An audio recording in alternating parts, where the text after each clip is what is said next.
And we're back with more Pathfinder Wrath of the Righteousness. Wrath of the Righteous. One day.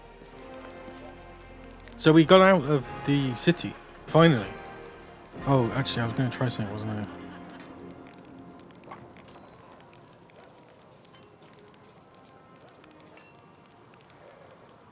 So hopefully this doesn't... hopefully this just sounds louder and it's not clipping. We'll see.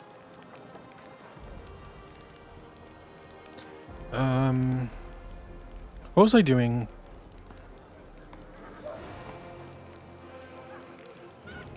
Oh yeah, I stopped because I ran out of time to talk to people, so... Oh, that's all she has to say. Visali Rathmius, a stout old man with a fuzzy grey beard, greets you with a deep bow. Well met, Commander. You've caused quite the stir. Everyone thought Kennebrus was done for, but the gods had other plans. That was quite a blaze over the grey garrison, all the vermin running out with their tails between their legs. How did you end up on the battlefield? Everyone here has a story like that, but mine is a rather boring one. Believe it or not, it was bureaucracy. When the old rector of the Kennebrus temple died, may Abaradar rest his soul, the church required a replacement. I volunteered and served for 30 years without incident. I prayed, organised festivals and funerals, bought candles, sanctified water, boring, mundane things that make up the daily routine of civilized society. But the civilized society failed, and it was time for me to go to war. Praise Abadar, who led me through the ruins to the defender's heart.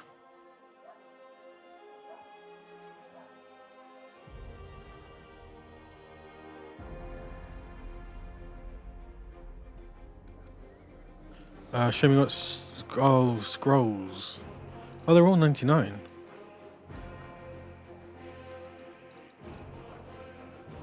Corruption. I think that just goes away, doesn't it? As in, I need to rest, but...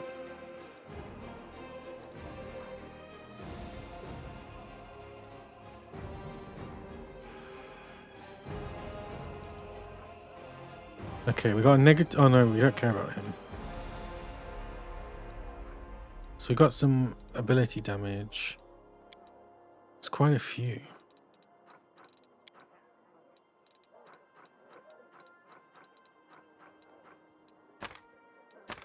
Oops. Oh, that puts it at the bottom, doesn't it?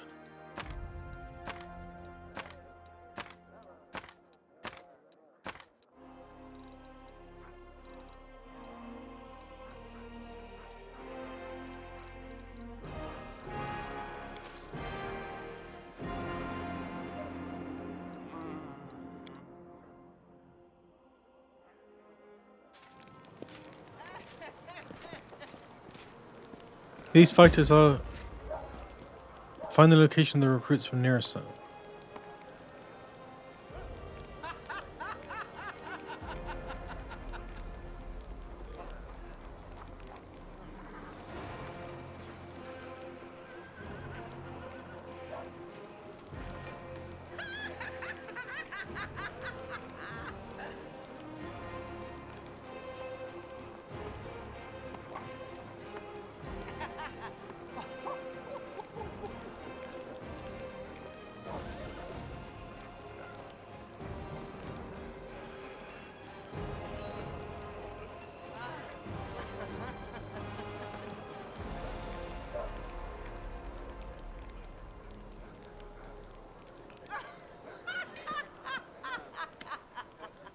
A group of soldiers is talking loudly, laughing joyfully, and passing round a flask.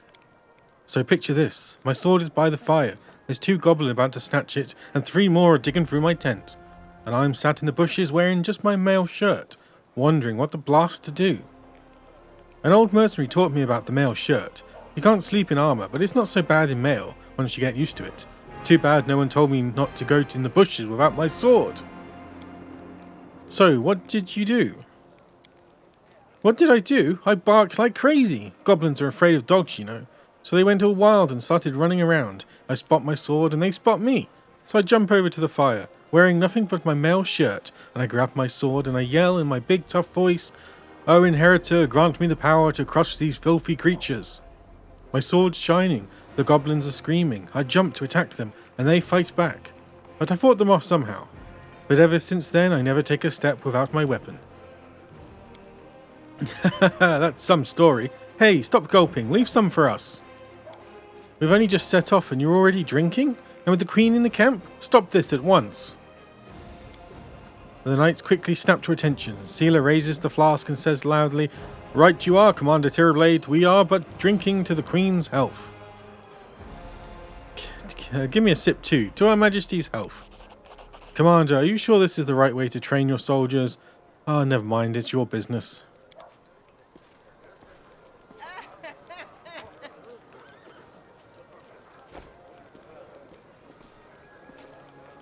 We do it my way. Cyclops? Grandma Gletlin, the director. Hey, it's Kratos. A well-dressed old dwarf is lecturing a motley company, shaking her ladle at them belligerently. Noticing you, she flings up her hands. Wait.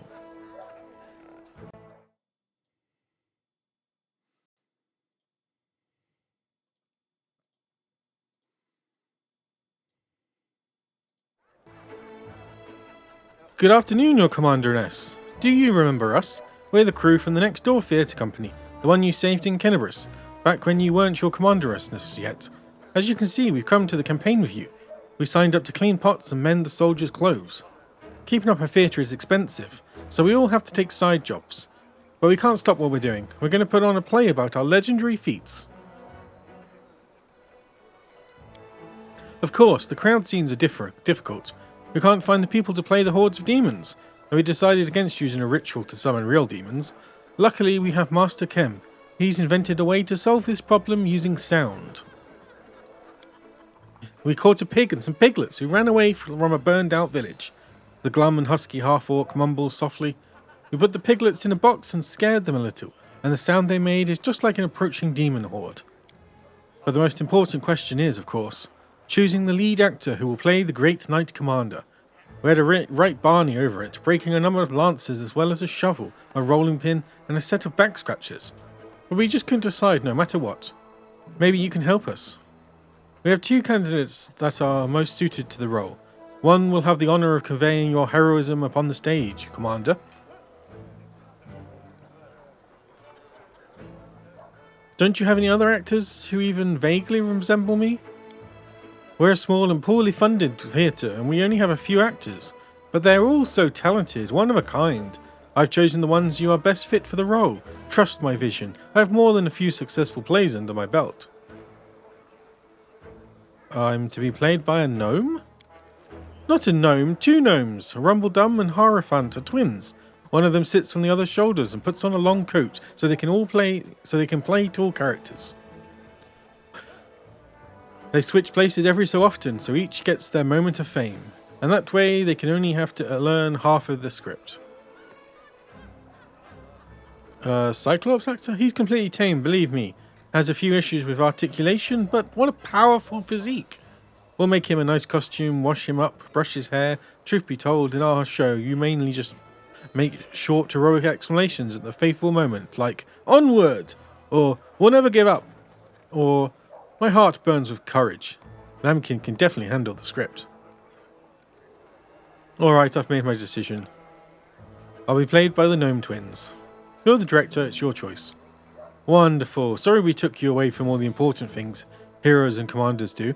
We're off to rehearsal. I mean, first we'll wash some pots, then we're off to a rehearsal. Let's go, you lazy lumps. Don't embarrass old grandma now. Follow if you dare.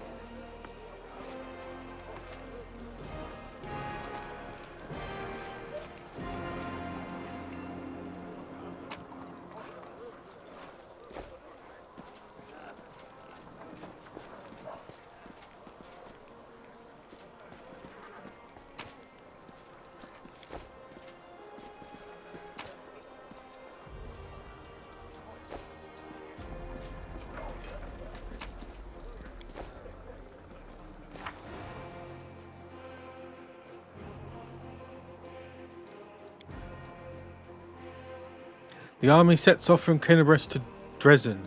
Between the two cities there are miles and miles of lands maimed by the claws of the abyss. How many of those who set out will reach their destination alive? Will anyone join them along the way? Time is a luxury they do not have, and the chances that the whole situation will change unpredictably increases with each passing day.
I'm off.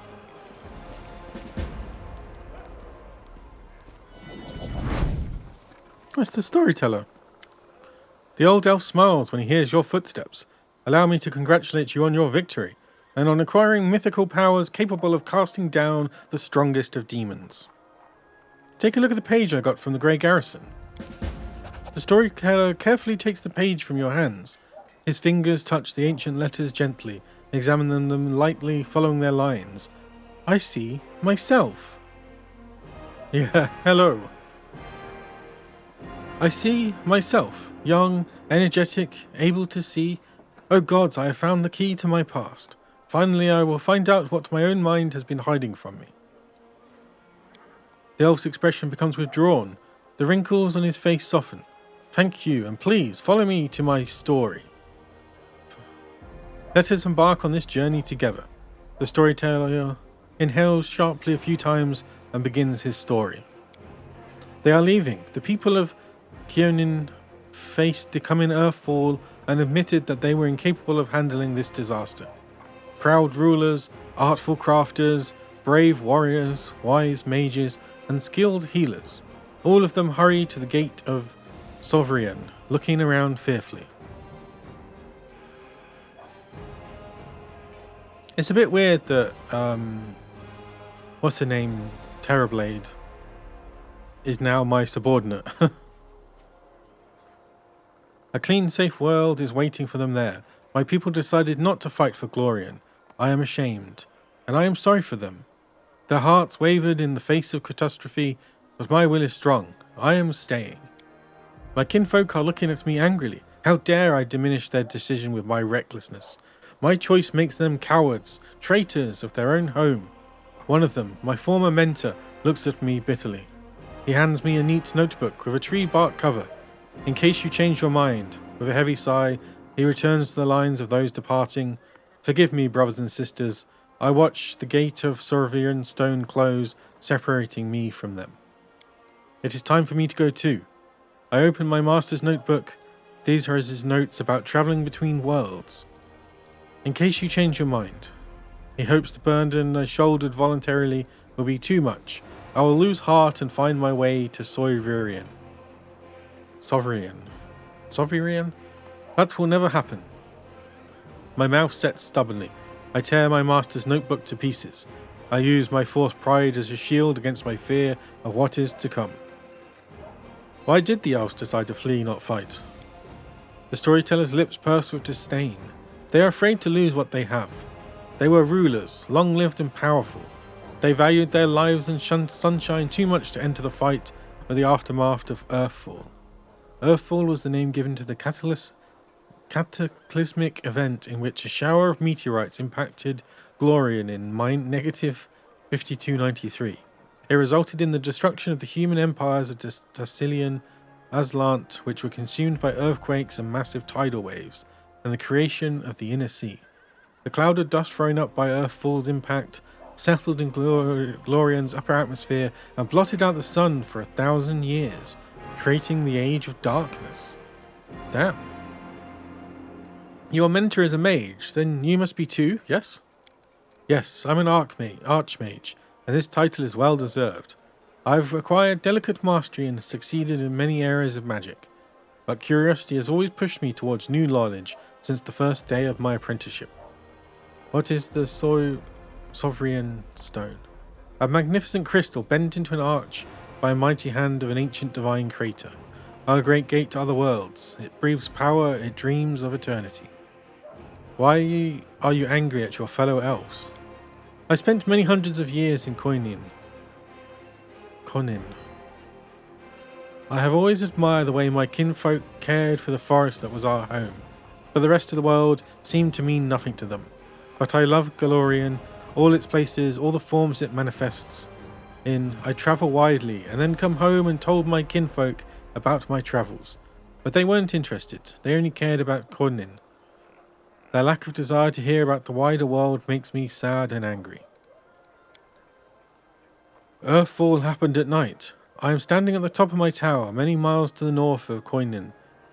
I see a blaze far in the south. I hear a horrendous rumble.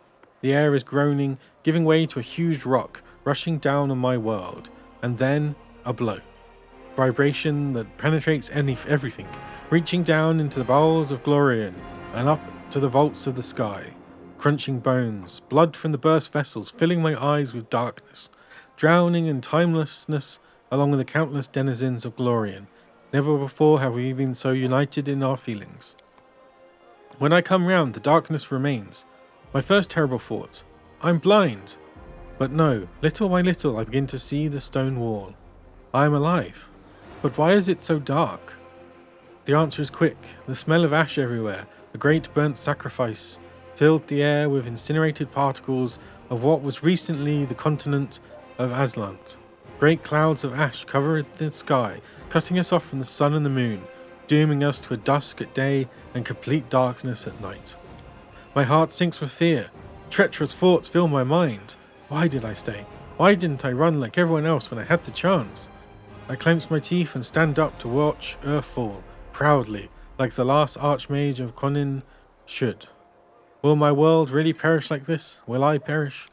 No, that will never happen. I am still alive. I can fight Earthfall and the darkness, not run from it in blind panic like my kinfolk and my cowardly teacher. But what can I do? I will not stop the disaster. I will hardly be able to save empires from their destruction. What can I do? I am but one archmage, powerful and weak at the same time. What are you going to do next? I don't know. I need to think. My opponent, Earthfall, is much stronger than me. It's merciless. It does not simply destroy life, it kills an era, ending the greatness of Glorian civilizations. They will sink into oblivion, be forgotten as if they never existed. I need to think. The elf suddenly winces and is silent for a few moments as he calms his heavy breathing. Forgive me, I shouldn't have raised my voice. This story was much harder than many before it, most likely because I played the main role in it. It is so strange to see myself, feel the emotions tearing me up inside, those that I felt a long time ago, and not remember them. It's like I split. I became both the storyteller and the main character. Too bad the story ended at that moment. Please, if you find other pages covered with ancient elven writings on your travels, bring them to me. I might be able to shed some light on my past.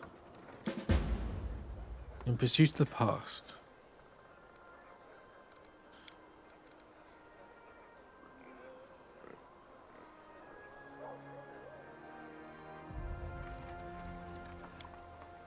Hunger. Many legs bring them to me, the layer. A swollen body.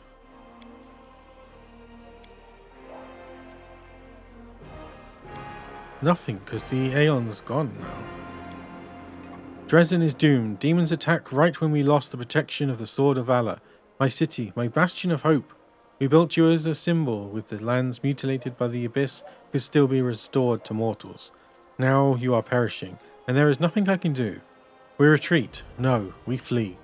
A frightened crowd rushes out in the night through the southern gate. They are chased by angry howls of demons killing the last defenders of the citadel. My heart goes out to them, but I'm standing still on the wall. I'm covering the retreat.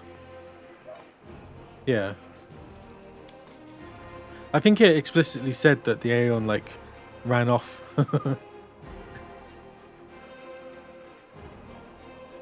Demons do not attack. They seethe around you, fall from the sky, strike from all sides at once. They can't be stopped, but they can be distracted. I run to the upper floor of the gate tower. Radiance glows within a golden light in my hands. I permit myself to close my eyes for just one heartbeat. I imagine that the soft glimmering of the sword I see through my closed eyelids is the light of the summer sun. I smile. I open my eyes and call out, "Hey, Descari's spawn, who wants the best trophy of the night? You know my name, Yaniel. You know how many of you I've killed with this very hand. You want to curry favor with Darazand, Minago, or the echo of your lord? Bring them my head if you can." Roaring and screaming, they rush towards me in a wave of deformed bodies and unfurled wings. The waves crash against me, scattering my army with bloody froth. Broken winds and chopped-up bodies plummet to the foot of the tower. In the heat of battle, I see Joran's pale face down there. Who is Joran? Ah, okay, the blacksmith. He looks up at me in desperation, but he can't help. He's carrying 2 wounded on his soldier. My city will fall, but my friends will survive. This is what I am fighting for. I am covering the retreat. The flow of fleeing people gradually dwindles. My armor is broken in many places. I cannot heal my wounds anymore. The last demon I stabbed with radiance suddenly recoils, tearing the handle out of my blood-slickened hands. He flies up, but falls somewhere far beyond the walls, by the road, being taken by those fleeing. No more golden glow in my hands. The night closes in on me, filled with shrieking, mocking demon laughter. Dresden, I'm dying with you. Light of the sword, righteous Imidea, accept my soul. I know those memories this is. I know whose memory this is. I've heard about her so many times. Yaniel was a true crusader. Touching her memories is so cleansing. Why did I think it was a guy? Do you see the future of this sword? Just one of the numerous possibilities. The blind elf touches the sword hilt, and metal rings in his voice. I slide out of the sheath swiftly. I proudly watch the army of warriors led by my lady. I sing, slashing the air, putting courage in their hearts. I am radiance. Tremble, city of Dresden. My lady Yaniel has perished, but I am not done yet. Charge.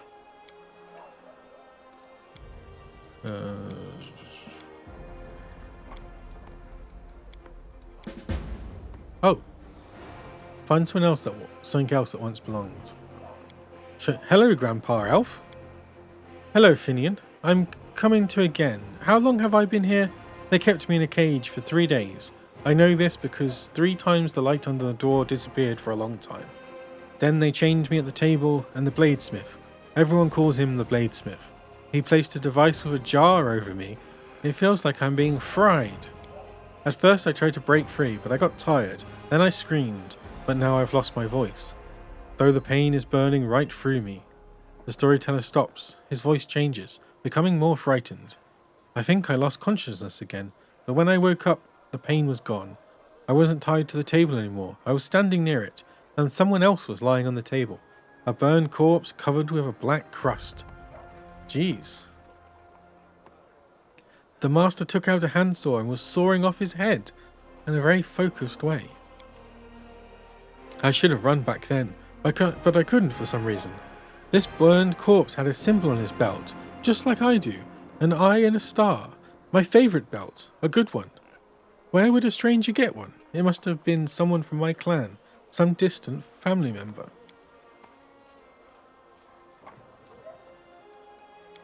The dead have no future, but I see an endless ocean on a good day in a boat flying over the waves.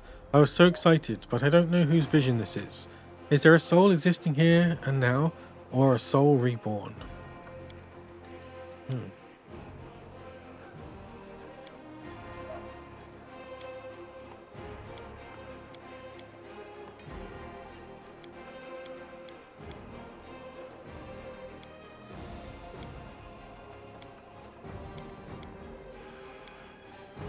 Have you decided to join the Crusade? I have decided not to, I'm afraid. My path and the path of the Crusade lead in the same direction, but alas, they are not yet one and the same. After the demons were driven away from Kenabris, the path into the world wound became open, if only temporarily.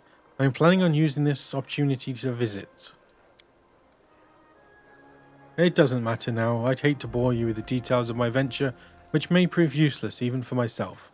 However, I'll try to return to the Crusaders and aid them in their confrontation with the demons after I'm done. I hope to meet you again, in this world rather than the next.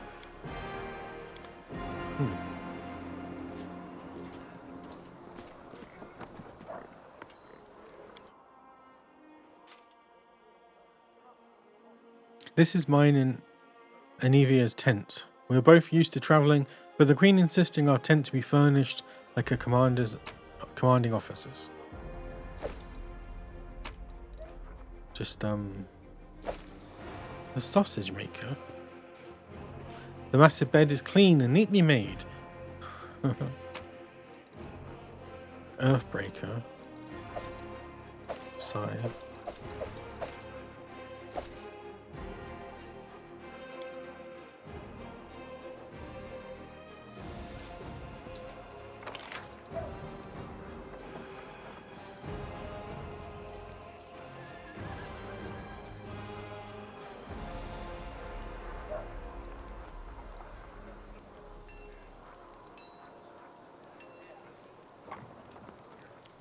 Did I go in here? Hey, hello.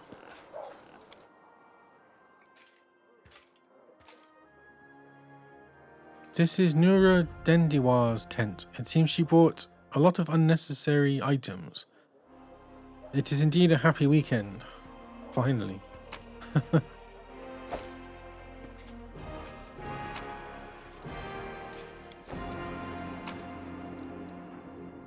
Not much so far, just a lot of talking.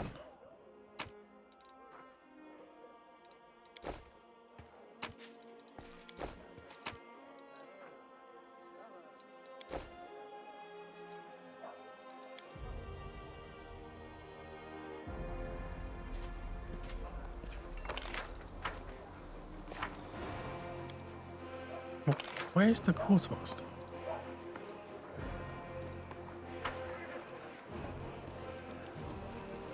Oh, is it this guy? Yeah. The burly soldier with an impressive beard greets you with a broad smile. Wilson Arms, the camp quartermaster at your service. How may I be of help? Show me what you have. Boom.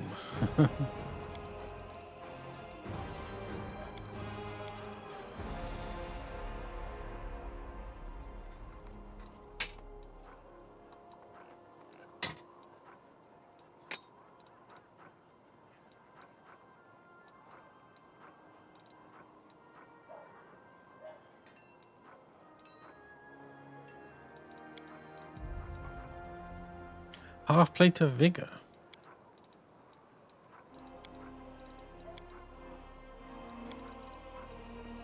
Double jeopardy. Painful remorse.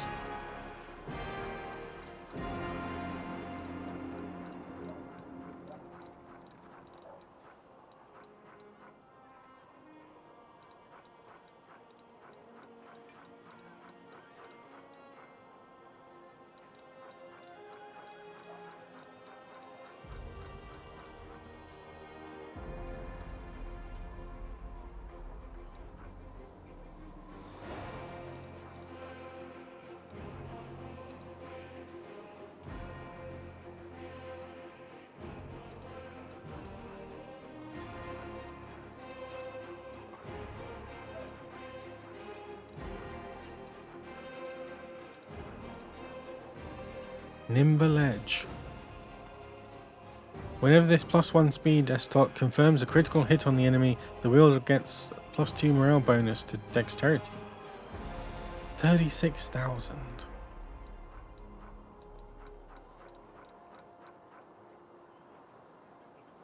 Sawtooth Saber.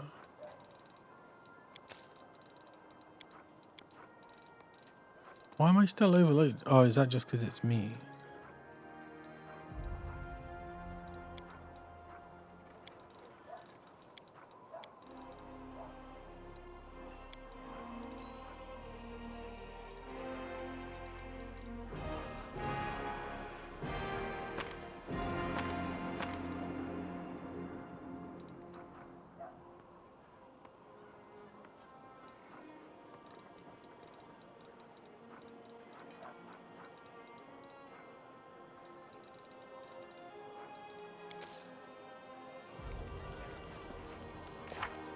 Okay, talk to the Queen. Cold Waters. Opening. Wipe out the band of cultists. Nameless. Okay, that's Nenio. Nameless Ruins. Visit the abandoned. Okay, that's. What's her name? Celia. Dragon's Fate. The Outcast. Oh, right. Kaelisa.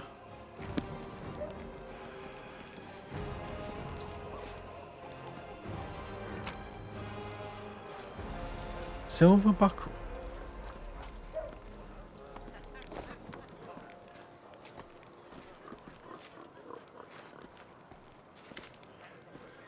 Good day, do you remember me?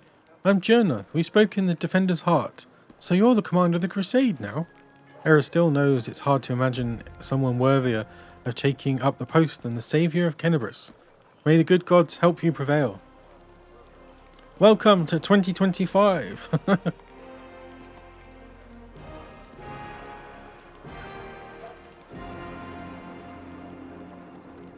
Does it make a difference?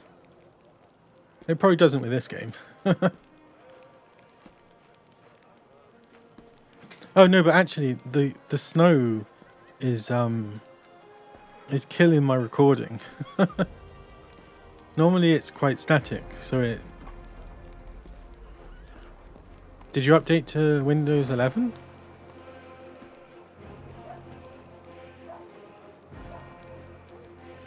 Oh, maybe your browser included. Maybe your browser had an update that included its own decoder or something.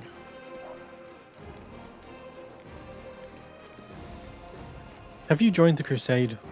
Don't take it amiss, but no, I haven't. I have my own task. I am needed in Chili Creek, a tiny hamlet which, due to some oversight, has been left without a priest these many years. I'm about to set sail for there. I'll be making my journey along Old Man Sellen.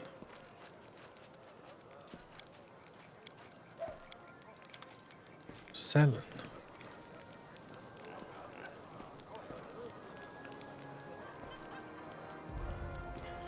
Oh, of course he's talking to courtesans. Ah, there you are, you dashing troublemaker, you. Our short acquaintance is coming to an end. Very soon you will depart on your crusade, where you'll scrape by on horrible rations, struggle vainly to fall asleep amongst snoring soldiers, be rudely awakened by the freezing cold, and have to look upon the dour faces of self-righteous prigs, before you finally perish in the maw of some demon. I have a journey ahead of me too. I've just rented a sailboat in the south. I've also hired an excellent chef and a host of other entertainments. Well, to each their own, I suppose. Doesn't sound bad. Sign me up. You know, I'm genuinely sad to see you go. If it sounds like mockery, forgive me. I cannot switch off my venom gland on a whim, you see. But you intrigue me. If only we could have spent a little more time together. But of course, Darian grimaces, not under these conditions. Let the Crusaders and the demons have at each other. With any luck, they'll take this entire sanctimonious spectacle down with them.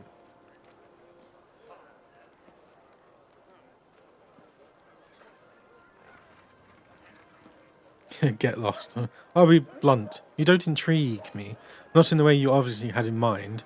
But you are a valuable companion. You could have stayed in my party. Who? Me?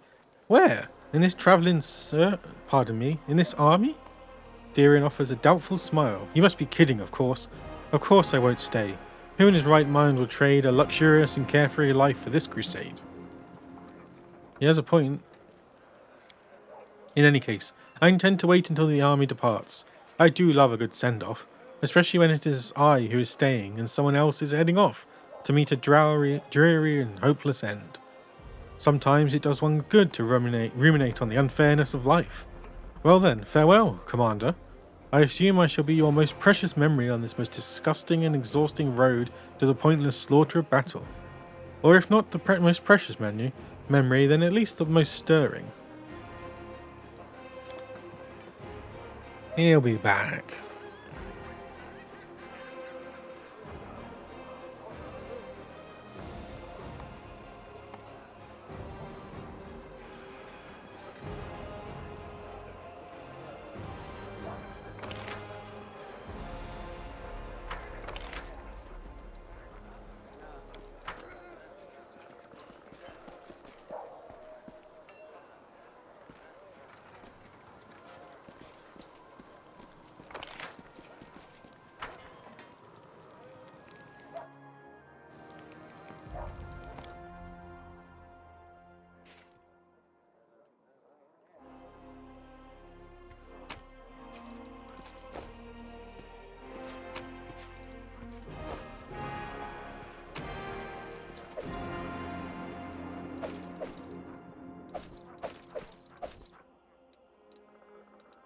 I might as well pick it all up.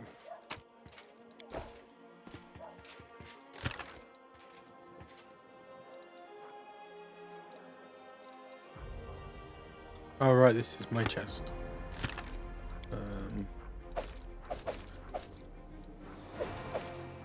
Just in case. I need to sort this out at some point. Who's Sossel? Happy to help the cause. The Queen greets you with a stare. She has dropped the pompous air with which she just announced the Fifth Crusade. The face of the ruler of Mendiv appears calm and thoughtful. She has made her move and now awaits her opponent's reply. Commander, I'm satisfied with the troop review, but I do not expect they will be sufficient for the task. You will have to prove yourself a shrewd leader and hire the necessary troops with the provided funds. I have chosen a target for your campaign, and that target is Dresden. Oh, our great. lost outpost within the World Wound. The Sword of Valor was kept there, a banner that was once carried by Iomade herself. Our greatest relic was lost when the city fell. I should make one thing clear from the start. The Sword of Valor is no mere symbol, but a powerful weapon against demons. The holiness of the banner weakens them and robs them of one of their most dangerous abilities, teleportation. Teleportation? A forced march to Dresden awaits you. The Sword of Valor is kept somewhere within the Citadel. The demons probably think it's a hunting trophy. Its recovery is just as important as retaking the city itself. I hope the task is clear. I'm sending 2 specialists to help you, along with the soldiers. A historian, Nura Denduar, and a cleric, Soziel Bainik.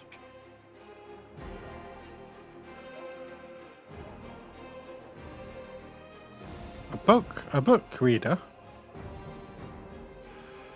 One of the famous inquisitors of the Church of Iomade also wants to talk to you. The Honorable Leota, whom everyone calls Hawkblade.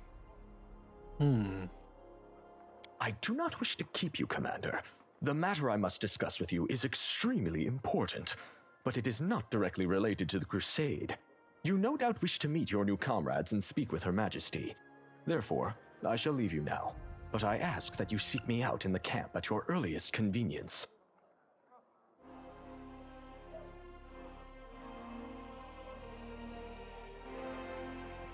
Hi! Listen, it's amazing here. It's like I'm in a ballad. There's knights in shining armor, deadly dangers, glorious feats. We are going to show those demons. I'm so tired of sitting in a library reading books about history. It's time I took part in it! She is so dead. I'm glad to help our cause, Commander. If you have some time later, I'd like to speak with you further. You'll have plenty of time to talk. You're the Knight Commander's people now, her trusted advisors and companions. Now then, will you please leave us? Irabeth, you can go too. Okay. You'll have, when we met at Defender's Heart, I never imagined you'd make me the commander of the new Crusade. Some actions may be deemed bold, or even extreme. And beyond those, there are some you might call the Queen's last resort. I am not a simple monarch. I am at war with the Abyss, a war which has lasted over 100 years. I cannot allow myself the luxury of caution. In you, I see a chance, and I am willing to stake everything on it.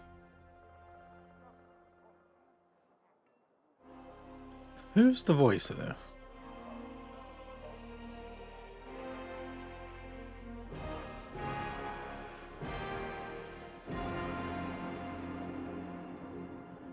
Alison Leigh Rosenfeld.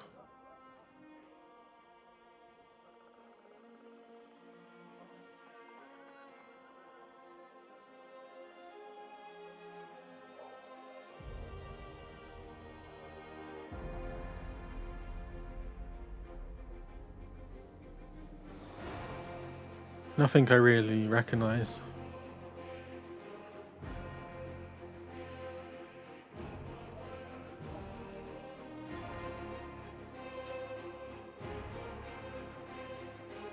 Oh, she's Octavia as well. From Kingmaker.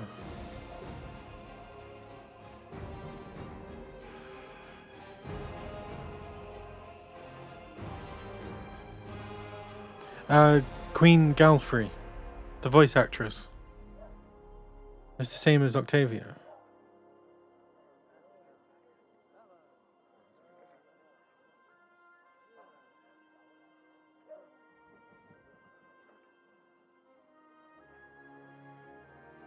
Yeah, otherwise it's just a lot of Pokemon anime.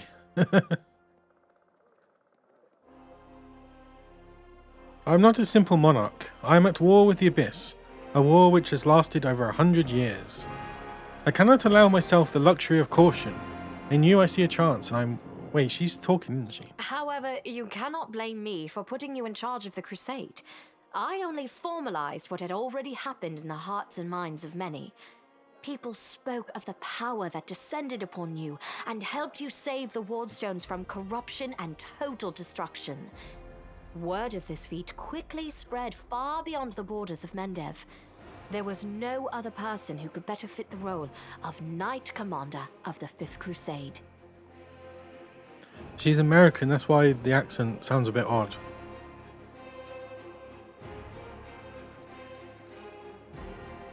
I have some questions about my mission to retake Dresden. Of course, I shall answer. How did the demons manage... Oh, I already know that. That's a good question. Its walls were built by dwarf craftsmen, and the power of the Sword of Valor protected the city. Alas, where raging hordes failed, a single lying tongue was all they needed to succeed. The demoness Minago convinced a young and ambitious crusader named Staunton Vane that the banner belonged on the battlefield. He went on a daring and unapproved raid, and the banner ended up in the enemy's hands. The city fell soon after. Ever since then, for 7 decades, it has served as a citadel for the forces of the Abyss.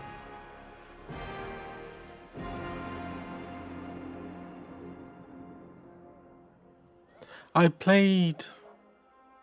Where did I get to?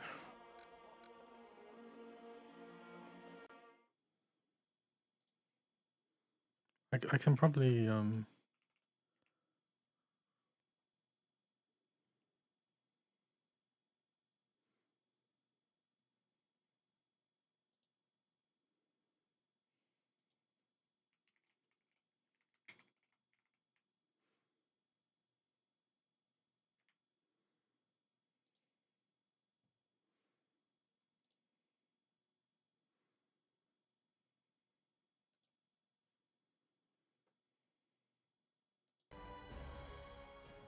And we're back with... Oh god, I can hear myself. Kingmaker. Where did... Oh, here she is. I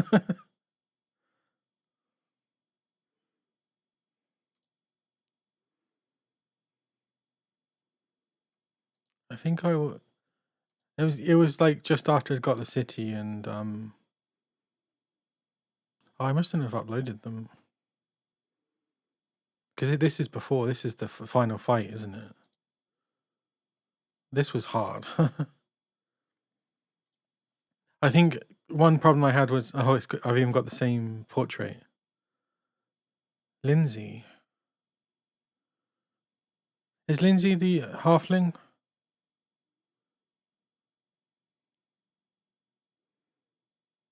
Yeah.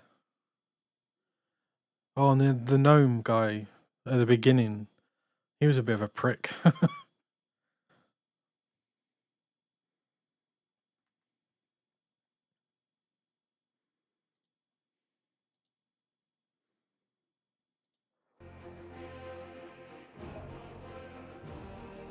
I probably will go back and play it again at some point. I think one problem was I started on hard on that one, and that was a really bad idea.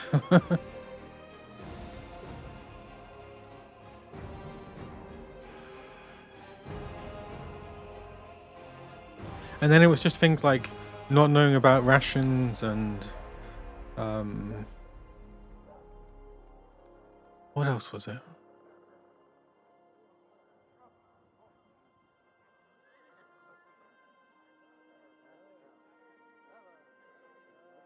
Yeah, I think it was just that really.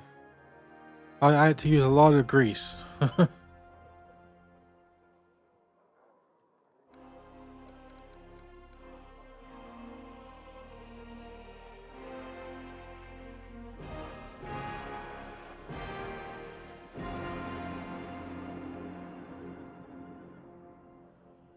Oh wow, that's a bit of a different in character, isn't it?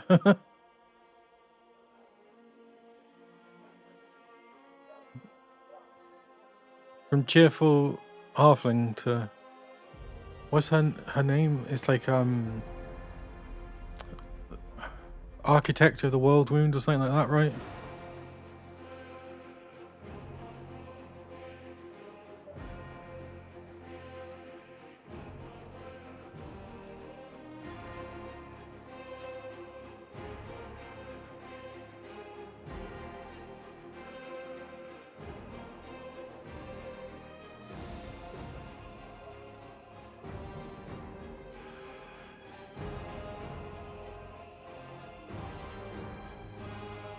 Oh, really? I wasn't informed of this. After Dresden fell because of Staunton, he was nearly sentenced to death. He deserved it. In wartime, men are hanged for far less. But you have no idea what a terrible sight it is. A raging crowd of crusaders baying for blood.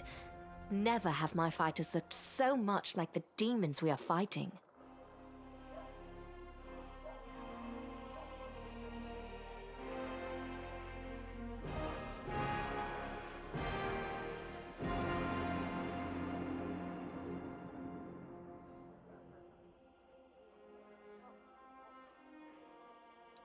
I commuted Staunton's sentence and stripped him of his rank.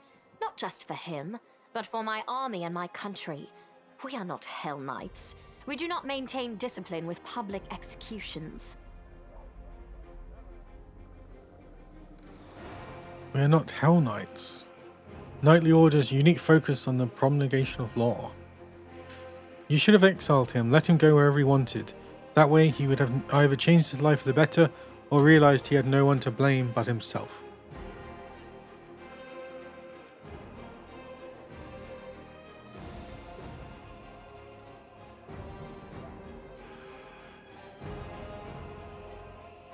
It was a tough choice, I understand.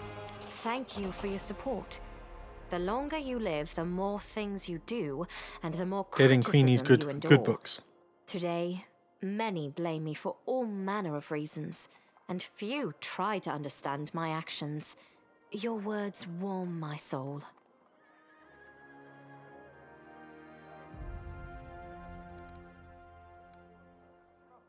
What forces are at my disposal?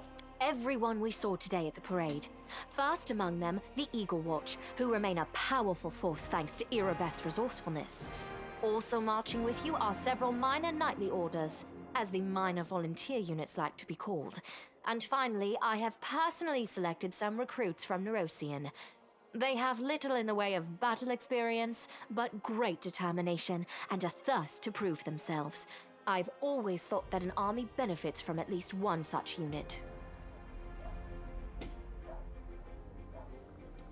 These forces, as I said, are not enough for a march on Dresden. You will have to hire additional troops with the funds that have been provided to you. But for a brave commander, and I hope you are one, that is just the beginning. If you retake Dresden, recover the holy power of the Sword of Valor, and gain a foothold in the region, then new armies will join under your banner. The Fifth Crusade is only beginning. Many battles and victories lie ahead. It's been decades and no one has managed to retake the city. Why would you think we're different? We have a chance now that we haven't seen in decades. But it's more than that. You created this chance for us by foiling the demon's plans in Canabris. The army who attacked the city came straight from Dresden. Demon hordes from the Abyss are usually encamped there, but many of them perished on the streets of Canabris.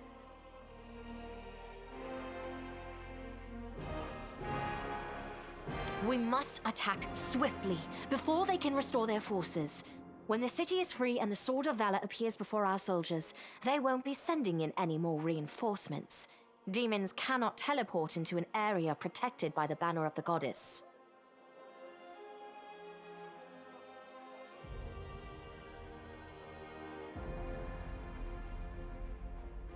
Demons cannot teleport, okay. What about long-term goals? Do you know how to get rid of the world wound forever? Now you are talking like a real knight commander. However, answering your question is not easy. To win this war, we must bar the demon's way. There are a few planar rifts leading to the Abyss across the territory we call the world wound. The best specialists we could find have tried to close them on separate occasions, with no success, as you may have guessed.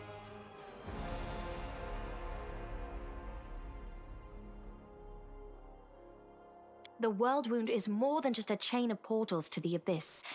We do not understand its nature yet.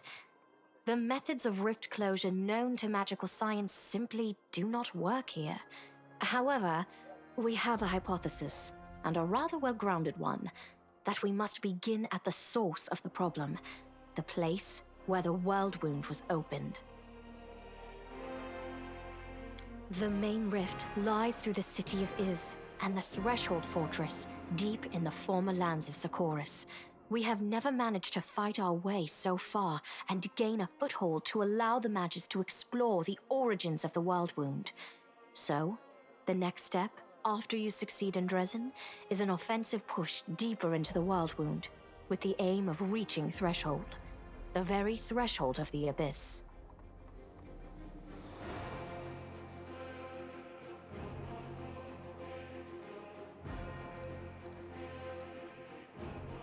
I have no more questions. Wonderful. Did you know that the souls of the angels from heaven are confined in the Wardstone? I had guessed as much. Many angels fought alongside us in the First Crusade. Heaven was unable to mobilize its full might to aid us, but individual celestials volunteered to fight for our cause. Then one day, they all vanished, saying that they were setting off on an important mission. Not long after, Iomede's herald erected the first wardstone in Canobris, and then the others in cities across Mendev. Even back then, I had nagging doubts, but my faith in Iomede easily assuaged them. It is for us to serve the goddess after all, not to question her works.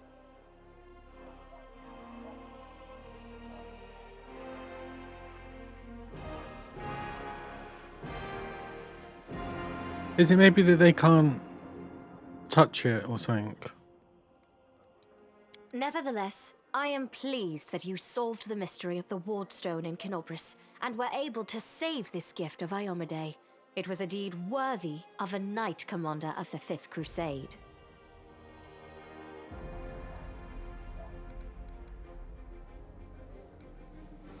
Lariel. I knew him. He disappeared shortly before the world wound grew. How old is and she? Dresden fell into the enemy's hands. In the chaos, we had more important concerns than investigating the fate of a single angel. Even one so righteous and beloved as Lariel. And afterward, matters took a turn for the worse. The angels left us to go on this special mission.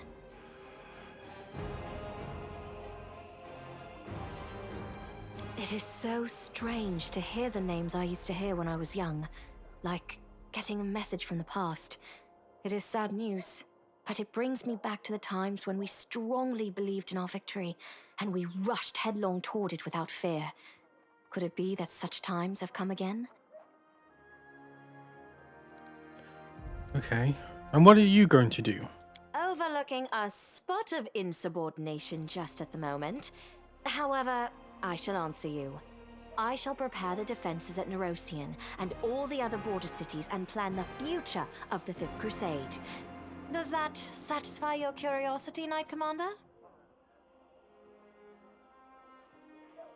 Oh, that's a good point.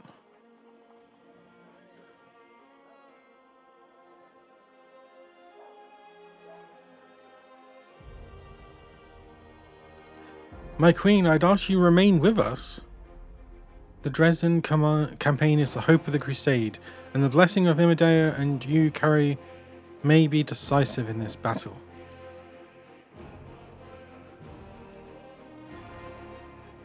Why not? Here, a polite attempt to appeal to the conscience of an old sovereign?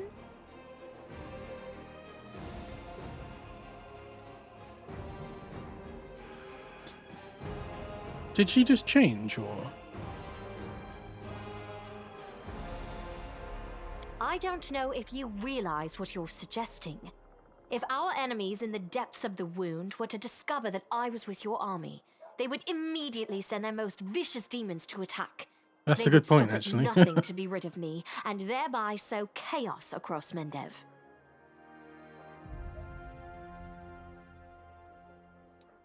But you are right. I shouldn't be sitting it out in the rear. I am a warrior queen and a queen of warriors. Yet my fighters have forgotten what I look like. Fine. I shall join the crusade, but on my own terms. First, I shall assemble my entourage and lead the parade out of the camp. I shall catch up with you later, along with a few hand-picked bodyguards. We'll change our armor, and I'll become a knight of a minor order and join the troops incognito.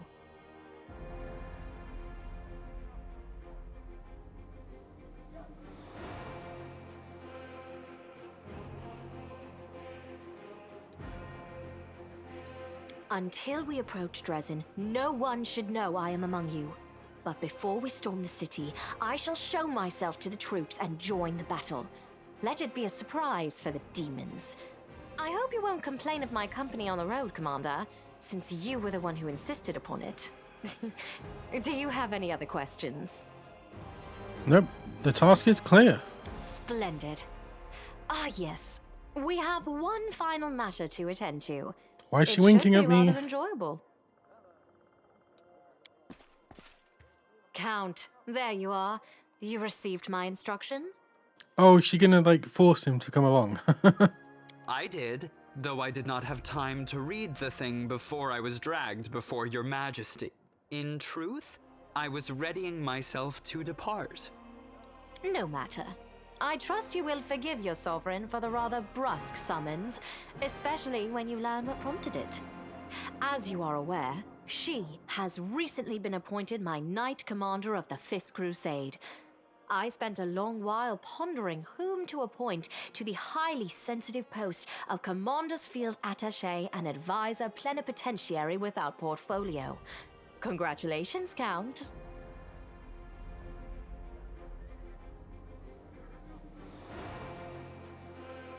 Oh, of course. It is a great honor, I suppose.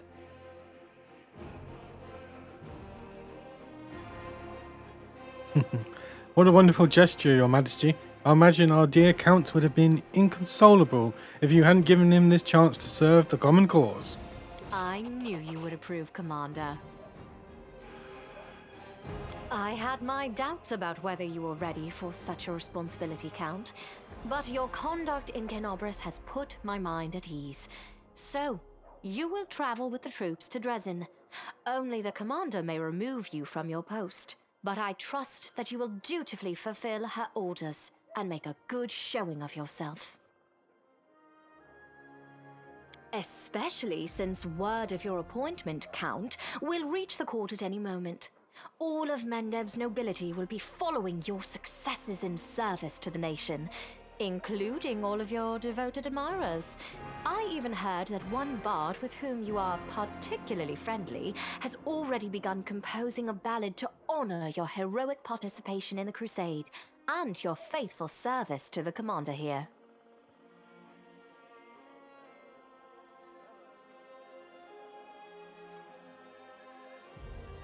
Your largesse truly knows no bounds, dear cousin. I am most gratified by the honor you have shown me. Then let's get going. May Ayomide help us.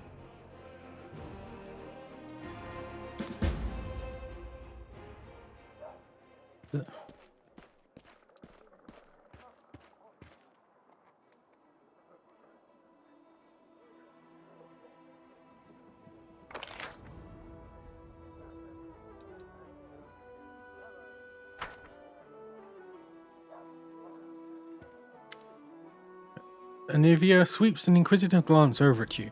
So tell me straight, how'd that brawl at the Grey Garrison end? I heard the rumours, of course. That's kind of my job, you know, to listen. You've no idea what Cobbler the Crusaders say about you. Some say that Imidea came to you and appointed you her herald. Others say that you died. I died a lot. An honest-to-God's angel is now leading the army disguised as you. Still, others say it was just an explosion at an alchemist's lab. I'm the one spreading the rumours about your powers. I wish. But you know, you really have changed since the Grey Garrison. It's hard to describe. But you've become kinda... mythic? More charismatic. More dangerous. I have a gut instinct about these things. If I didn't, I'd already be dead. You're dangerous, Commander, and by Desna, I hope you'll be dangerous to our enemies, and not to us, or to yourself.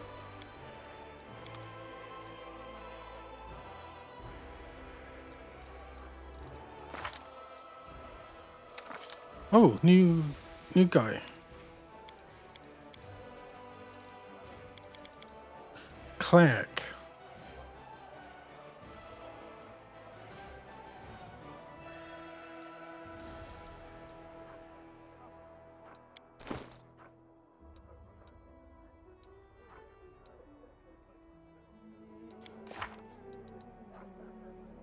Prayer. You bring special favor upon yourself and your allies while bringing disfavor to your enemies. Dispel magic.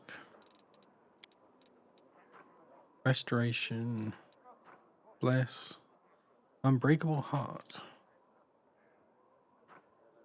Luck domain.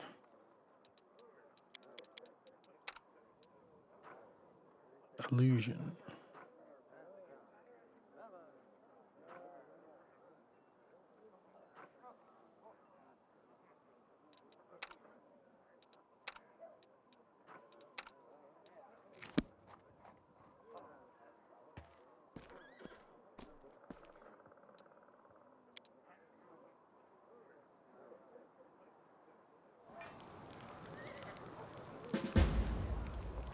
The League of the Inspiring Card.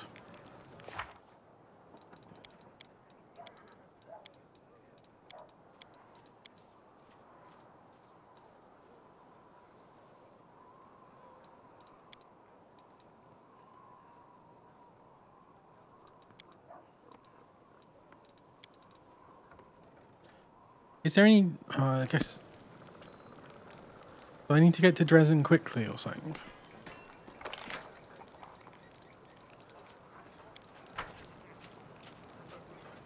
Is he painting? Hello again. I'm very pleased to meet you. Thank you for taking the time to talk to me. It's a pity I wasn't there at the Grey Garrison to witness your feats of strength with my own eyes. The flash, however, could be seen miles and miles away. Some people were frightened of it, thinking that the demons had blown up the remains of the keep. I, for one, knew immediately that it was a good sign. The light above the city showed us that there was still hope.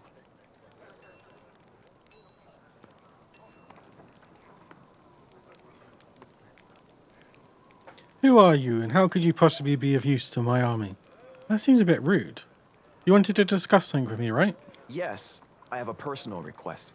Before we undertake our journey and leave Canabris behind, I would like to visit Martyr Zacharias' cemetery for a funeral. It's not far from here, and it's important. I would like to pay my respects to my friends from the Temple of Shaylin who died defending the city. Also, if it's not too much trouble, I would like you to come with me to honor their memory. Their friends and family will be at the funeral, and perhaps the commander's personal presence will bring them comfort. I know that you are burdened by many cares right now, so I understand if you can't find the time.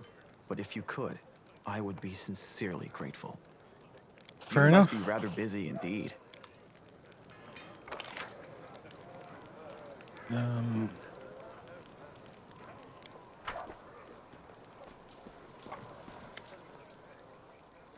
People say that you are deliberately trying Queen Galfrey's patience. Is that true? Does it even matter? All of Mendivian high society has declared war on me. They either despise me or they're trying to steer me back on the right path. And I'm doing everything in my power to keep them on their toes. I relish the prospect of all the fun this mess in Kennebrus will bring. Darian grins from ear to ear. I should either commission a song about the great Kennebrus fiasco from a certain talented bard, or confuse the jewelers with a rather tall order, a batch of silver dragon toys with detachable heads. Jeez. Give me a week and they will be in every shop in the capital.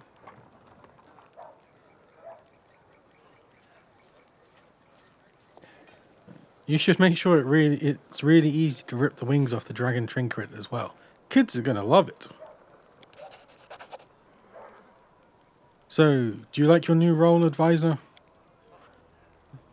Darian winces. You also enjoy poking me with that stick, don't you? Imagine it, me, a crusader. If my dearest cousin hoped to teach me a lesson, she managed it perfectly. An assignment I couldn't avoid without losing face. This idiotic journey leading straight into the demon's maw. I could have been on a pleasure boat right now with the loveliest strong songstress in Pitax on my arm, and a bottle of the finest Coinin wine to keep us company. Did you also receive a fraction of that unusual power? Looks like it. I genuinely hoped that getting away from you would be the end of it. If your gift truly did come from Imidea, then giving me a smidgen of that power was a very subtle joke on her part. I had no idea that our divine Lightbringer of Mendev even had a sense of humour. Don't get me started on the many acts of sacrilege against her. At a scene engraving the truth about the test of the Starstone. Okay, goodbye. I do what I must. Hello. So, That's what. somehow, it really happened. Without all the...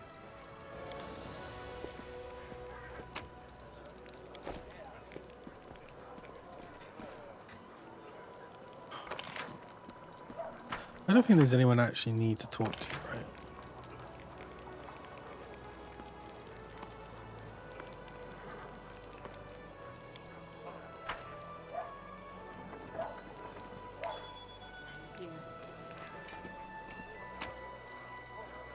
May Kennebrus be damned. Jeez.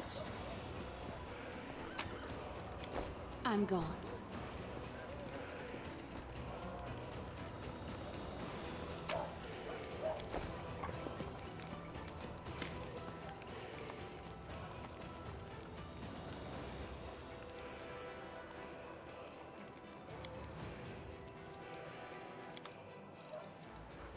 Oh, I forgot about this.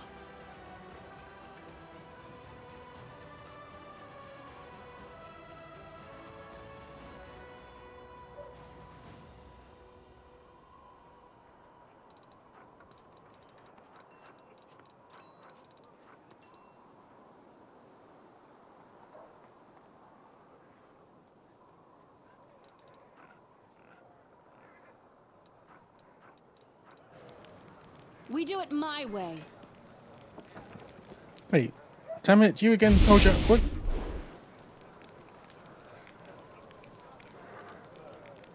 What the hell?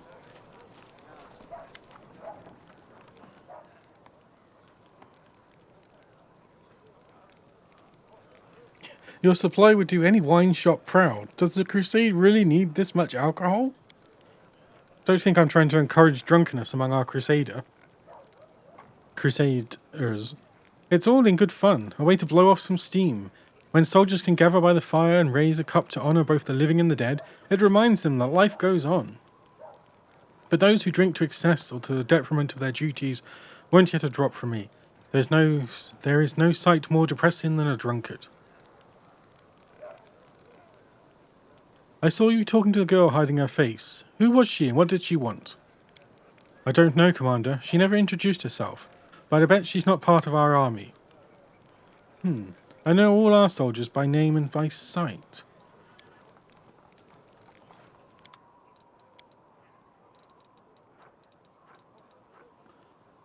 Oh, Wonder Bless. I forgot I bought that.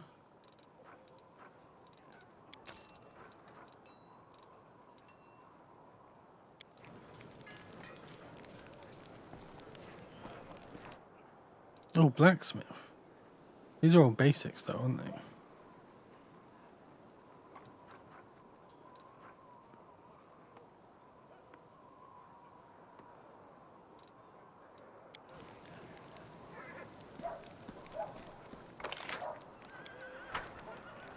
If you dare.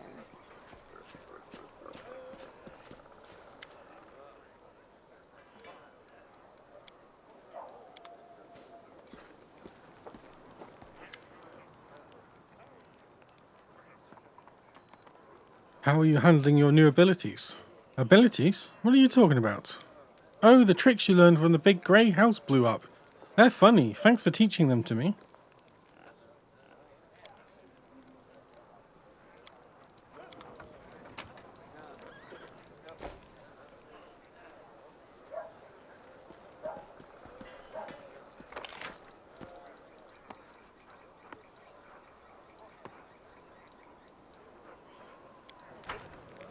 Oh, right, the historian and... No, this is the mercenary guy, isn't it?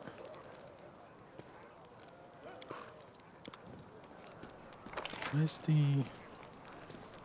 I need to talk to them.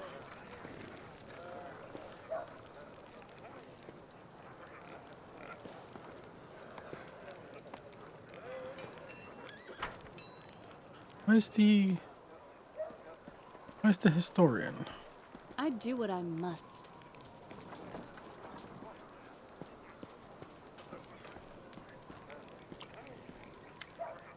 Commander, a tall man with piercing yellow-green eyes gives you a brief nod.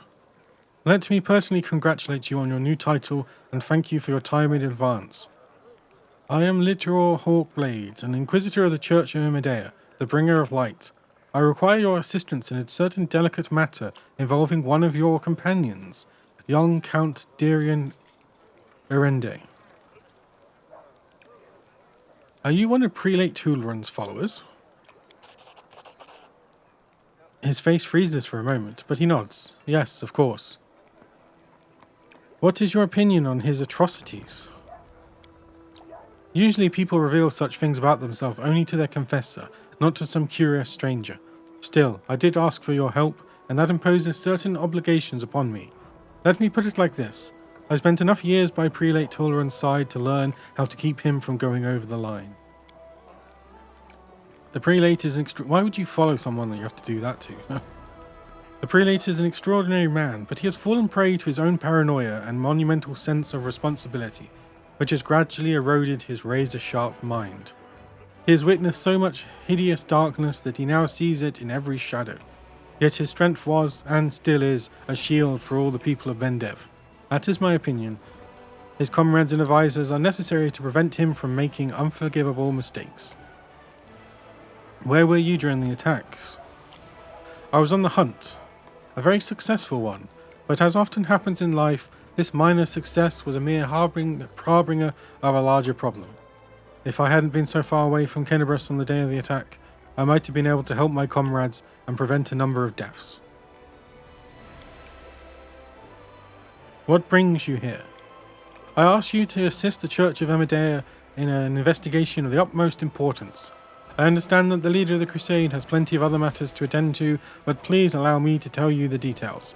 Perhaps it will explain why I am calling upon you. I suppose that you have already heard about Count Arende's story. I refer to the tragedy at the Heaven's Edge estate. About 10 years ago, several powerful demons managed to penetrate the Wardstone barrier and commit mass murder of all the guests who attended the feast in celebration of young Darian's birthday. The unknown magical disease they had brought wiped out the whole estate in less than a day.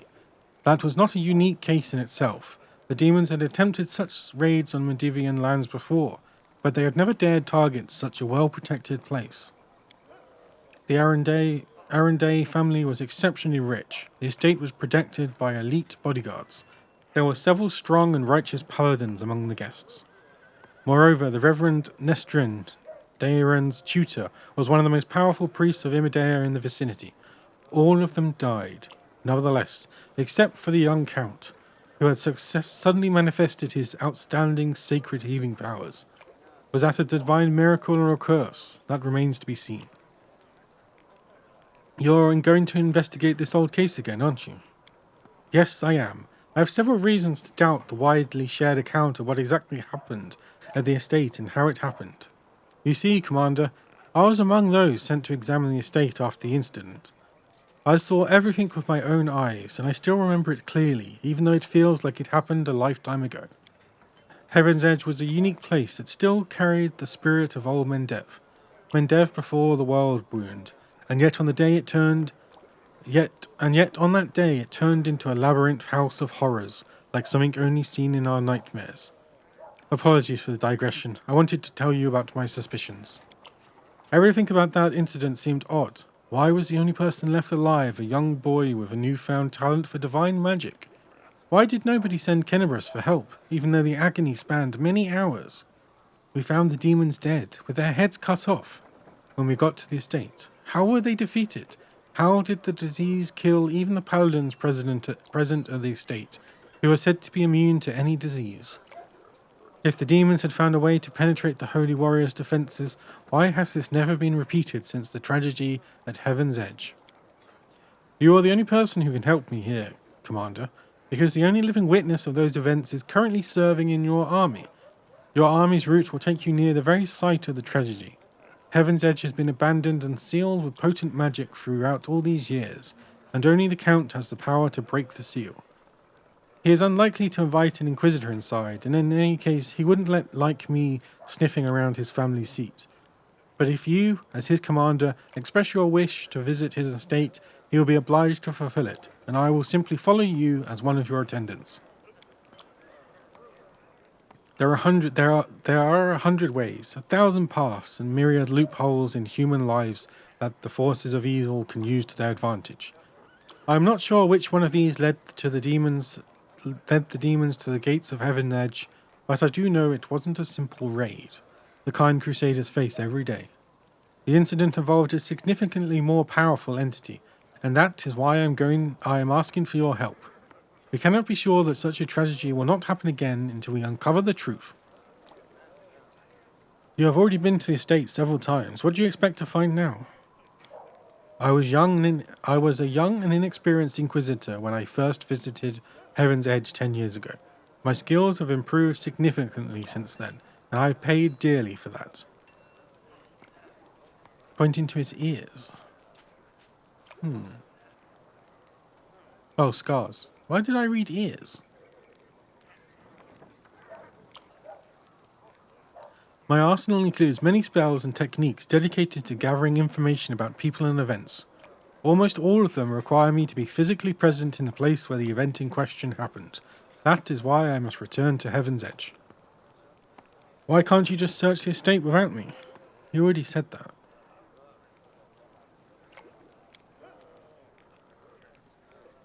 Did you question him yourself? I did, but the Count insisted he couldn't remember anything about the incident due to severe shock.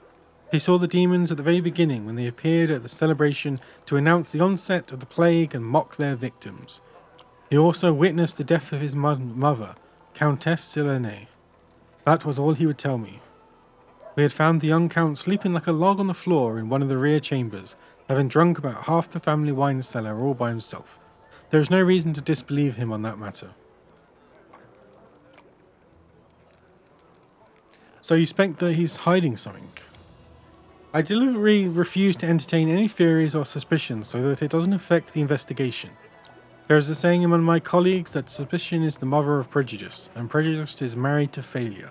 I can only tell you that Count Arenday wasn't suffering from demonic possession, the most common malaise in our country at the time. Prelate Turan himself examined the boy right after the tragedy, and he didn't sense anything awry with him. Fine, I will help you. What do you need me to do? I'll join your escort. Yeah. I have to go.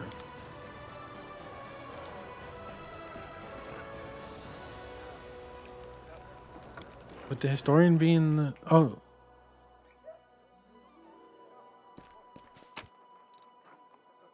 Glowing croissant.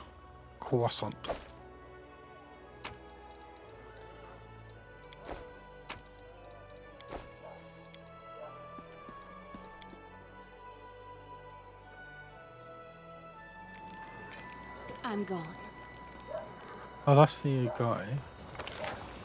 So where is...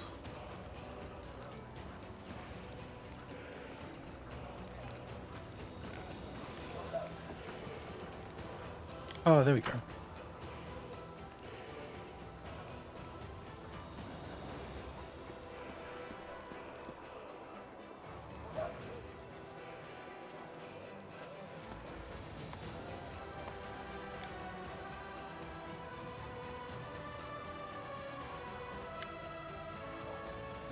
Knight Commander, how can I help? There is much I can do, just ask. Oh, you've probably heard about the wound I have, the one that opens sometimes on my chest. Can you perhaps tell me if some kind of demonic curse? Yes, indeed, I've been told of your affliction. Can you will the wound to open? No, that's a shame. What can you tell me about this wound? Well, it's difficult to say. I know of blades that leave never-healing cuts, or poison that stops wounds from healing. I've heard of witches' curses that are rewarded with eternal wounds. But wounds that seem to reopen and heal over and over? Huh. Blah, blah, blah, blah. Do you think it's dangerous? It most likely is dangerous, but you're under the protection of Imidea, Commander. She granted you mythic power, as they say. Surely the Inheritor would not leave you to face this alone. Have you perhaps noticed that the wound opens at moments when you waver in your faith? Perhaps it is triggered by doubt. Tell me about yourself. Where are you from? Cheralax. Politics. Slaves.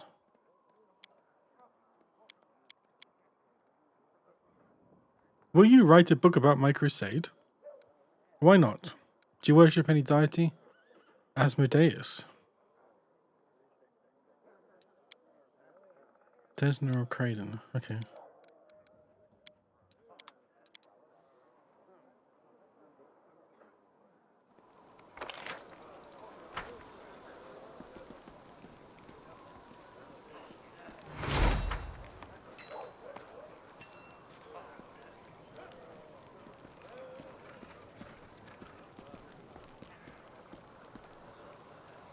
Follow if you dare.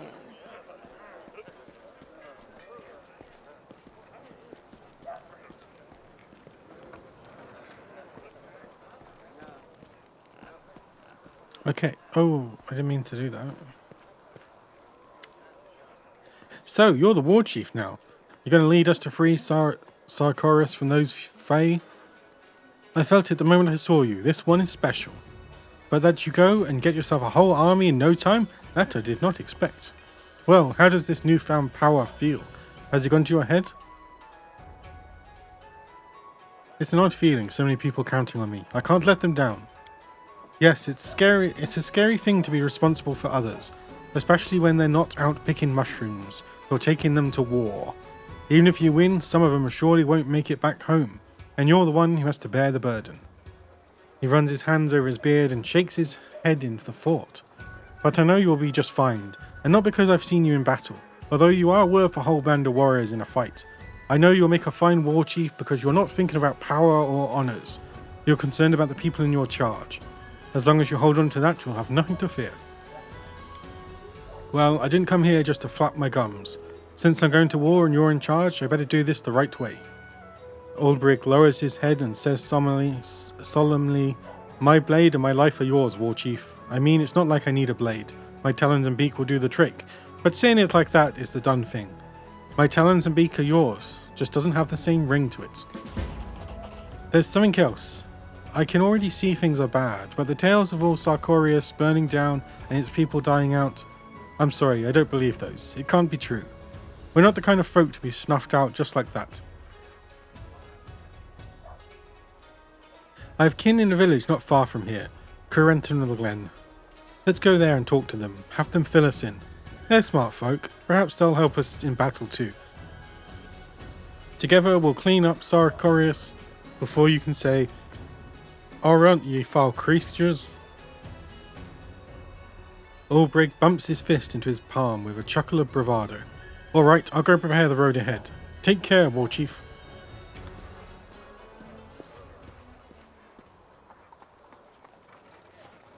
Okay, yeah, I'm just gonna, let's just save.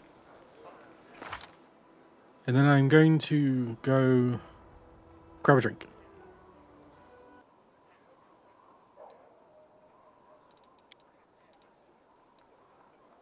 Okay. I guess you can't see global map.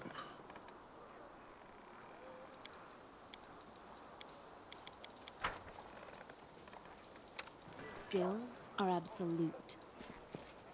Commander.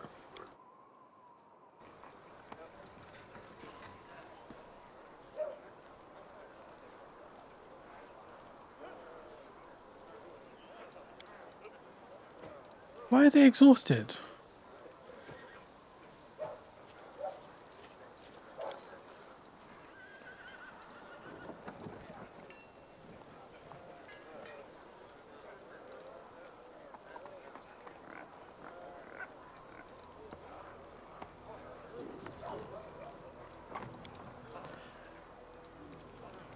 I haven't rested since the battle, so I guess I need to. I'm off. Oh, who's this? A messenger for the commander. A knight in simple armor lowers his voice. I'm the Queen's bodyguard. She sent me to tell you that she's arrived at camp incognito as planned. You can find her where the minor knightly orders are camped. Come if you wish to speak to her. Certainly.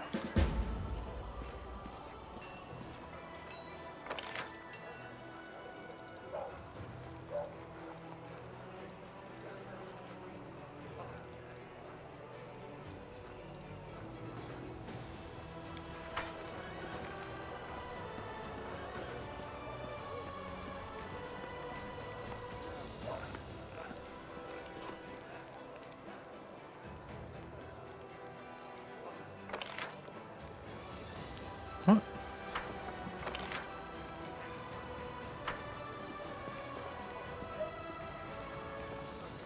I wonder who she could be. It's time to act. Queen Galfrey nods to you cordially. Her armor is plain and unadorned. As promised, I entered the ranks incognito, along with a few bodyguards. I have introduced myself as Kitrane, an old friend of yours. Why did you decide to join after all? Because I have a curious mind. I am quite unable to sit and do nothing for long. Okay.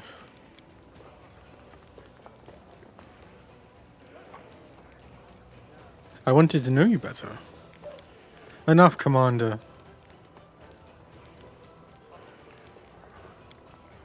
Galfrey is an old woman weighed down by a great burden.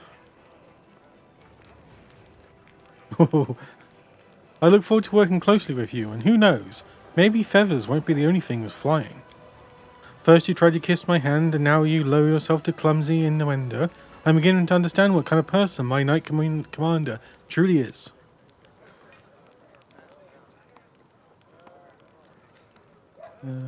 You're given to a stranger.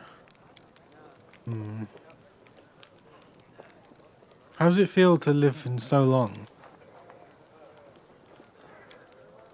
Why'd you entrust me? I was just to teach him a lesson, blah blah blah. You called it the sign you've been waiting for. When Eridan perished, oh right, yeah, and took over his legacy, I was among the first to serve the new goddess. I helped restore her torch from the ashes left by the chaos. After I learned what happened in Kenneros when I met you at Defender's Heart, I had so many questions. Is it true what happened was Imedea's work? I need more soldiers. I must go.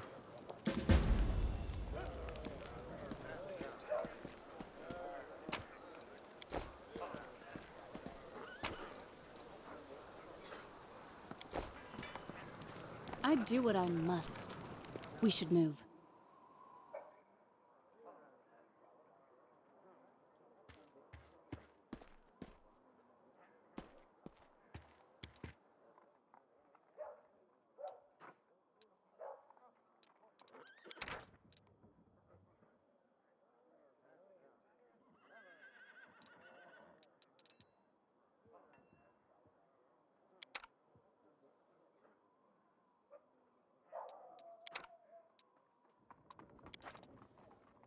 Now I will try to determine the best strategy for extinguishing a tent on fire, where the attempt What? must be made from inside the burning tent. Hey, don't even think of it. It's not only dangerous for you, it's dangerous for the rest of us. Don't you remember that I asked you not to conduct any more experiments involving fire in our possessions? No, of course you don't.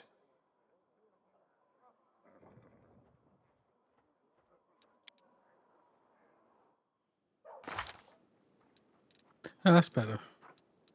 Now I just need to use some scrolls. I'm gone. Oh, you can go this way. I'm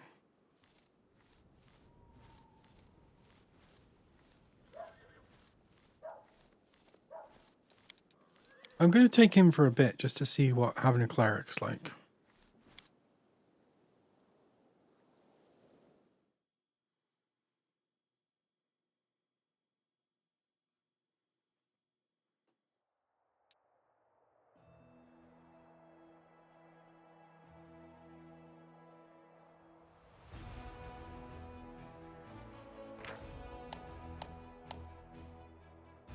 Here we go. Crusade, starting out. You can now control armies on the global map. Winning battles against demons for... Oh, I forgot to save. Oh, a lot of them got wisdom damage restored. You can now control armies on the global map. Winning battles against demons forces provides a number of benefits, such as resources to help your economy, relics which can be turned into powerful new items for your party, captured enemy fortifications that previously blocked the advance of your party and your armies. These fortifications can be rebuilt into forts for your own troops. Enemy armies differ in their strength, which is displayed as a number next to the army's name. By hovering over the enemy army, you can learn more about its composition and the reward it is guarding. You can switch between party management and army command modes by clicking the banners at the top of the screen. In army command mode, you can select armies by either using the panel on the left or clicking the figures on the map. Much like your party, armies use roads to move around the map. To move, an army must spend movement points, which can be restored by resting for 1 day. Okay, so army... Okay. Footman.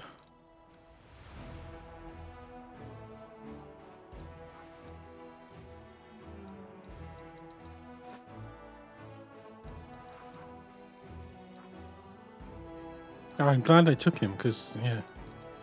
Okay, so Crusader army...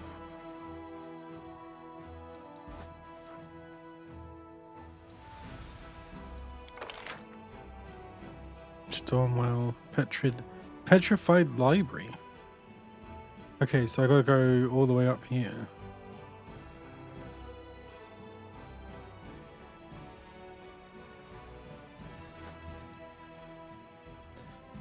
Oh, you can save, good.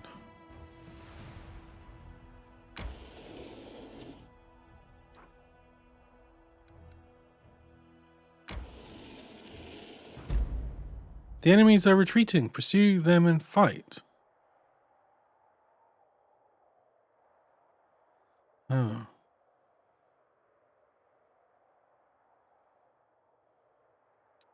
I'm going to pursue, but I have a feeling that might be bad. Or maybe not.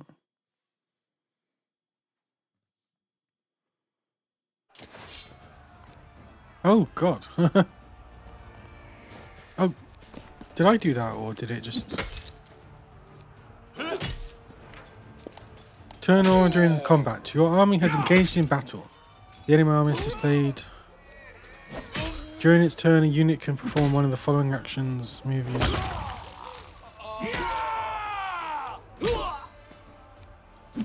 Okay.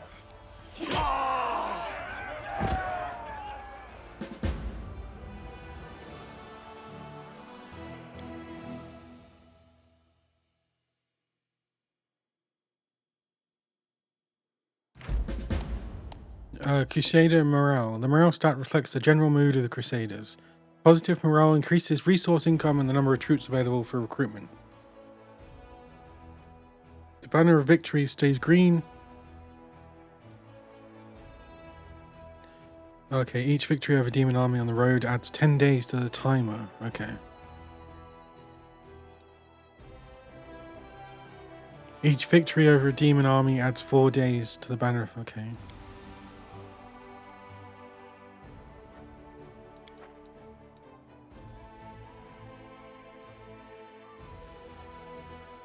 Yeah, let me quick save. Having defeated a band of cultists who have driven the captives from Kenabres and made the ruins of Valorous Gift their temporary base, the commander's army celebrated its first triumph. Unfortunately, the demon worshippers have killed all the citizens and gathered their belongings into a huge pile in the middle of the camp.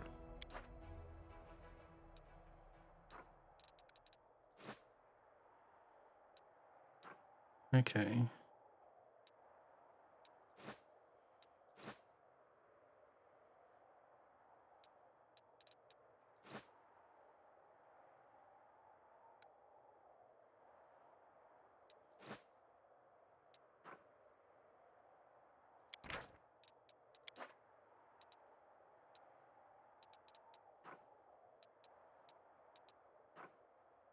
Four.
That's not good.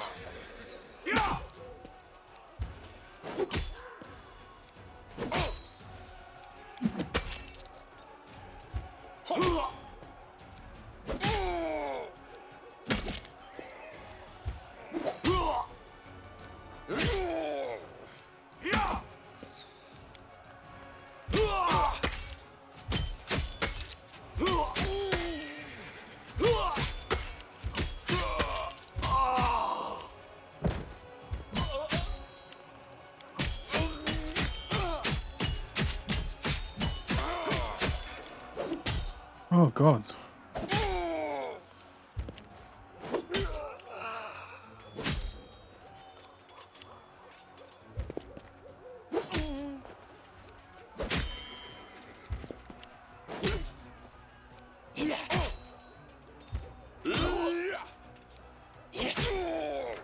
That didn't seem like a good idea.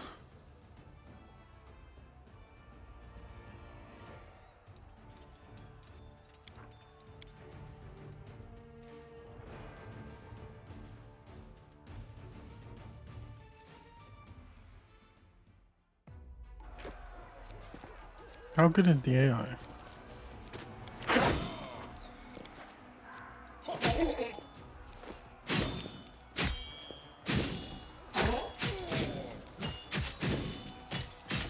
Useless.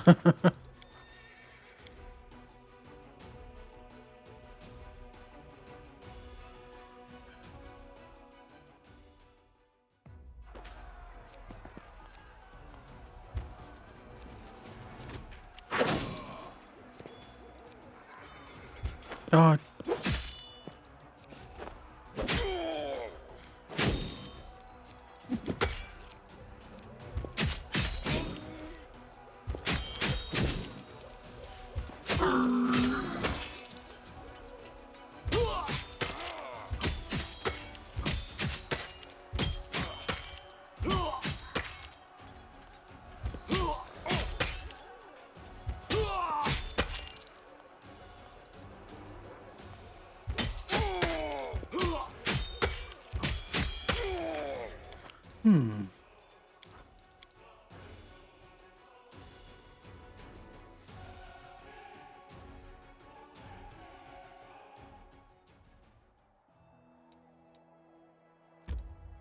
oh. Oh.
You can buy commanders?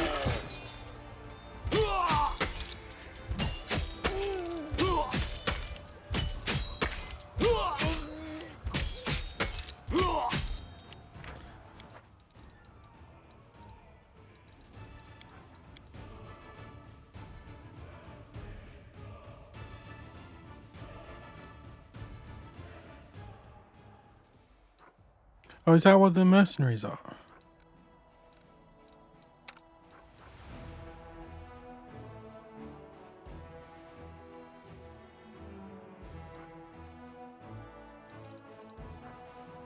Oh, recruits.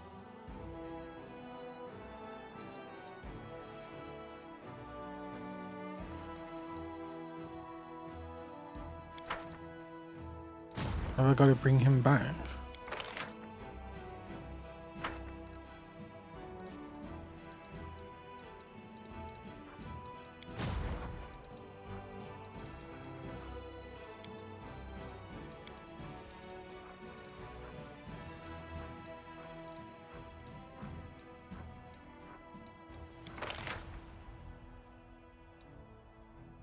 General. Footman.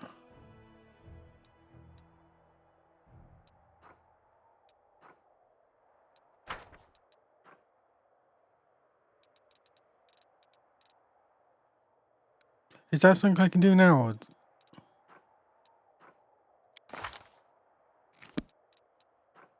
Am I just blind? Oh, assign general. Recruit new general. Okay.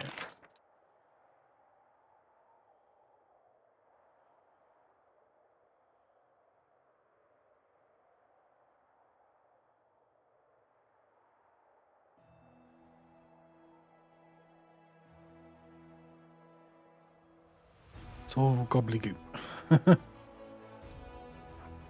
So two... Oh, increase the attack of...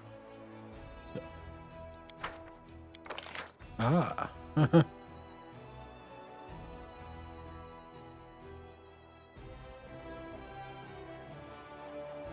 Is there anything I'm looking for then? Like more attack, more defense?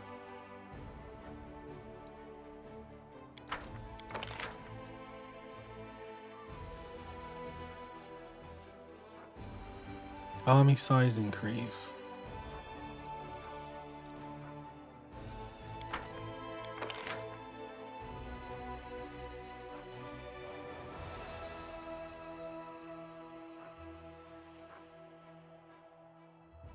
Oh, okay, so more infirmary.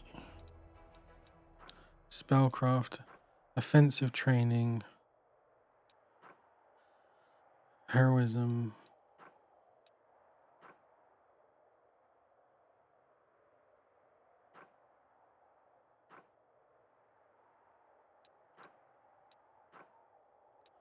They seem alright.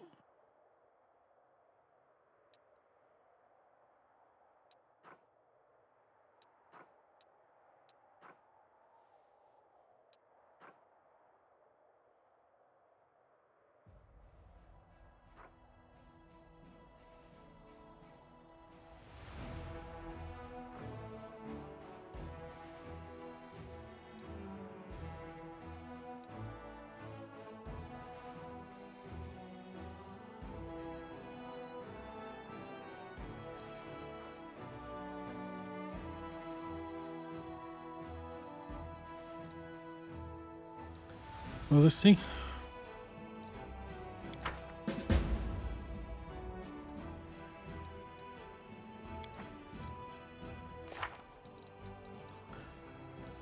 Oh, recruit a general.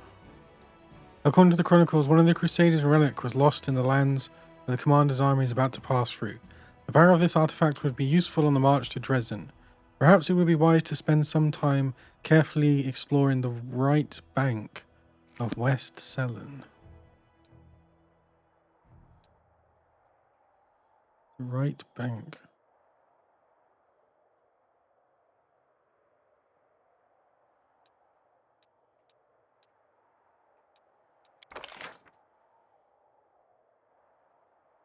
Oh, right bank, okay. That's where that 4 is.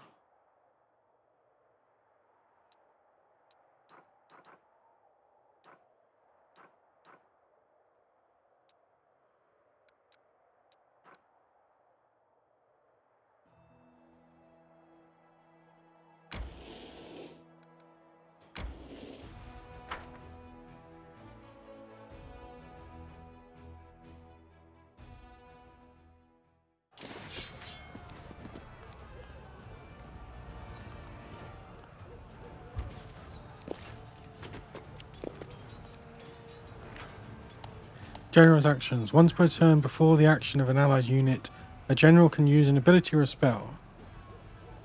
The abilities have a limited number of uses per battle. Each day, generals restored. Okay.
Units, oh, okay, units replenished.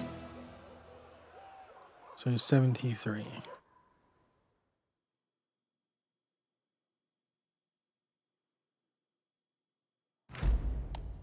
Oh, recruiting units.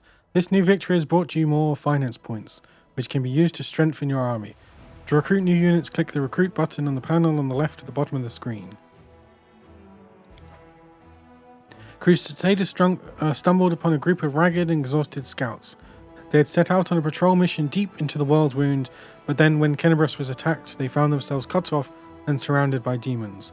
Surviving in such hostile conditions was not easy, but the scout spirit remained high and they readily joined the commander's forces. Okay, I got 2 armies now. Having defeated the enemy, the Crusaders scatter across the battlefield in search of trophies. The officers keep an eye on the process so that all valuable trophies go to the treasury and do not end up. Was that different? Oh no, yeah. Recruit archers. Capture. So that's this, I guess.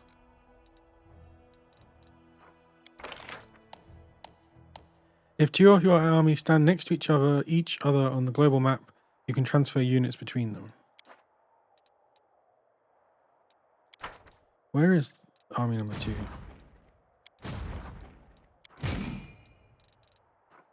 Rangers.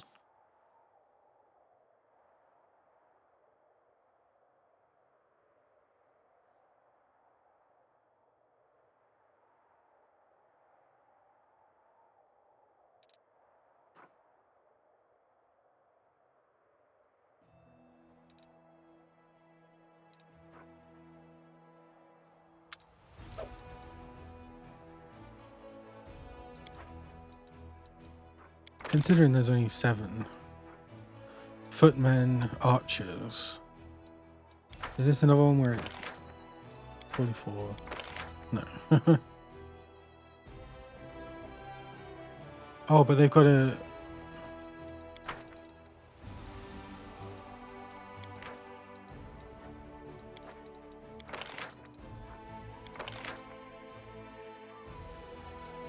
Oh, there's... Oh, God.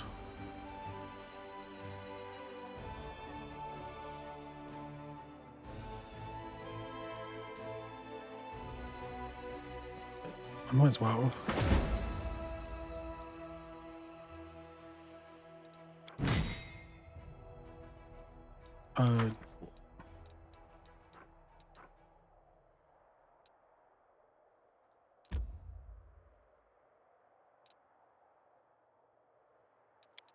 There's not enough movement.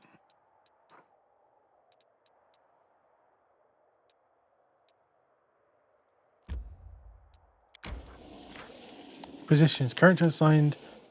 Perform a special... Okay.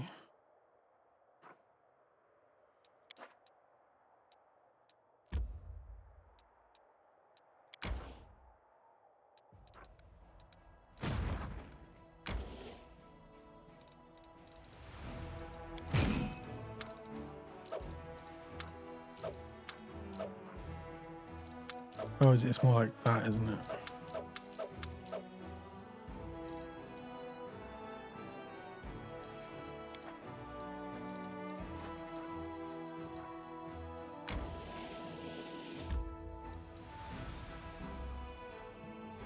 Let's go.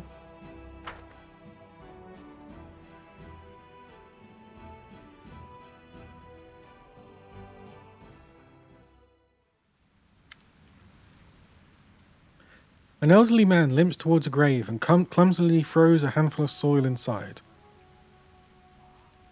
How unfair. They were all so young. They had their whole lives ahead of them. They sacrificed themselves. And an old cripple like me still lives. An elven woman with her face bathed in tears steps up to the grave. She whispers, "The painting. It burned like everything else in the house. There's nothing left for me to remember you by. Nothing." A young man throws a handful of soil into the open grave and stands beside it for a while, lost in thought. Finally, he sighs and steps back.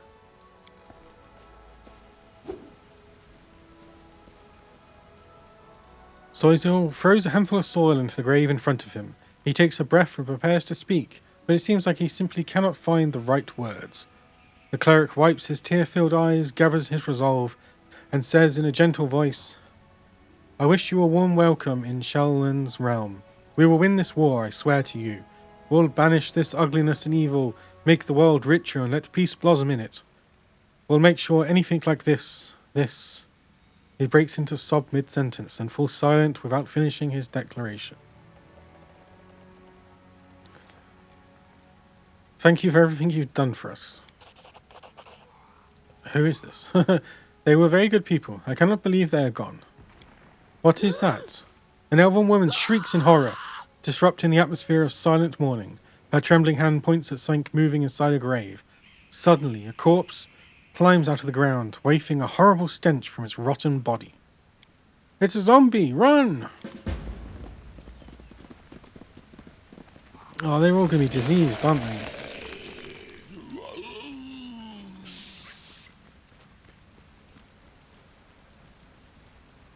No time for debates. Zombie Lord.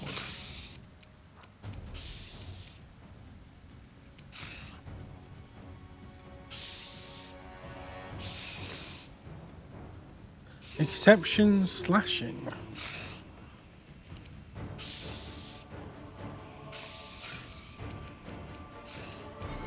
Surrender or else! I'll remove this obstacle. Oh, right, because that's piercing, isn't it? Oh, no, wait.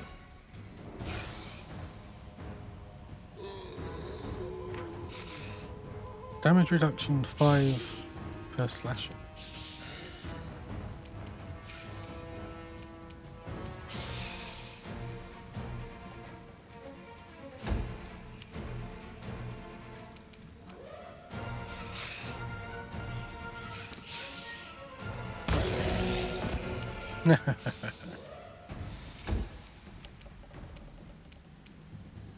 You've crossed the wrong mongrel. Oh, I did not look behind myself. Too late for apologies.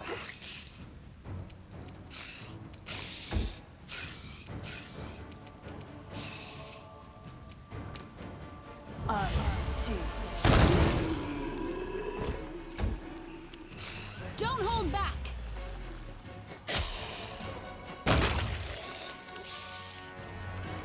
The Inheritor, guide my blade! Oh, right, this is cleric guy. So first you get rid of all the spells.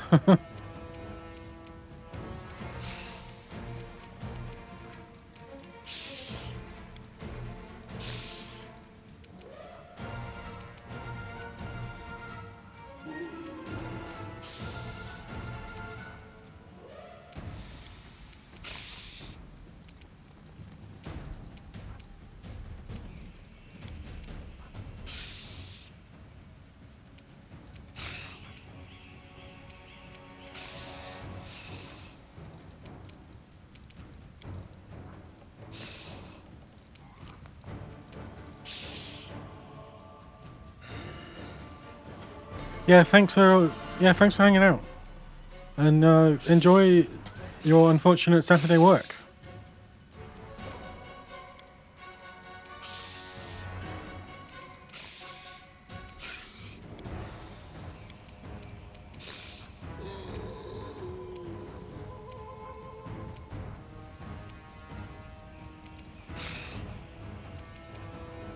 Touch of good. You can touch a creature. Okay, that's an attack. Bit of luck. Divine fortune. Begone, fiend!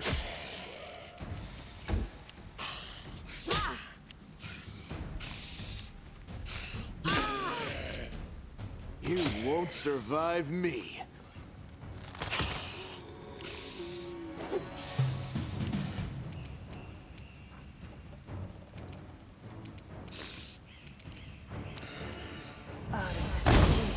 Go.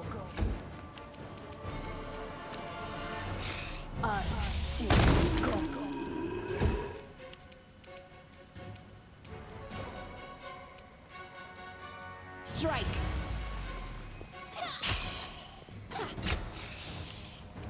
The light take you. Stop missing. Oh god. Wait, is he? Right. I forgot that's how clerics work.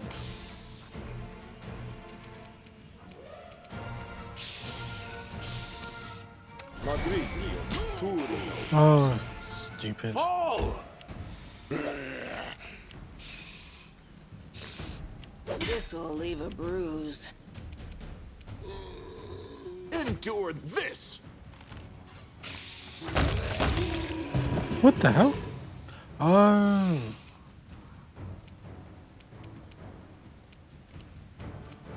What?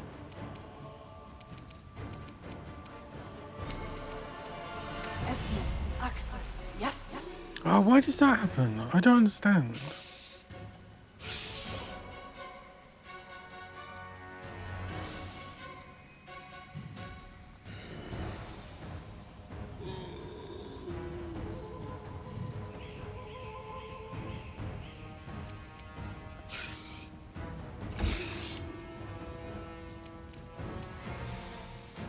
You should have listened to reason.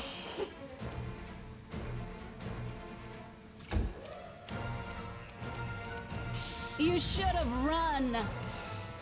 This will hurt. Don't hold back. Why is that?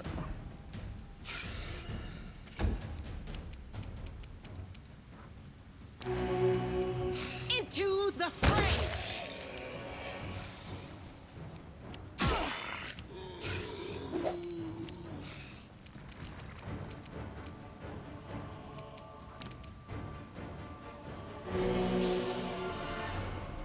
I will bring down the divine wrath!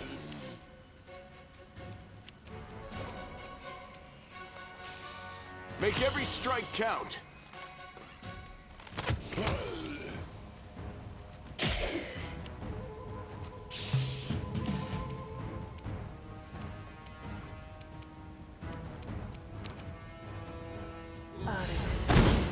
Go. Strike!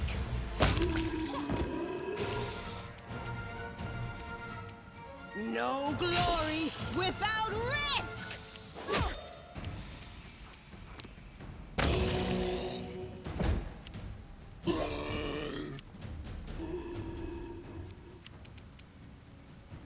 You've crossed the wrong mongrel!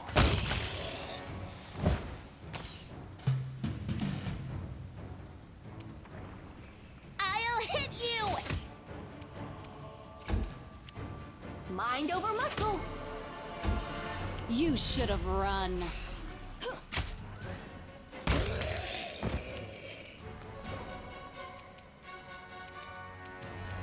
The light take you. With a heavy heart, Saucier looks at the corpses of his friends, returned to rest by his own hand. What is this twisted mockery? Who could possibly... Wait, what's this? He bends down and recovers something from the ground. Take a look at this! Saucier hands off a black onyx gem to you. Once precious, this stone is now covered in cracks, falling apart in your grip as you examine the engraved Minotaur's head. The unholy symbol of Bahamut. The cleric's voice, perplexed at first, fills with rage as he speaks.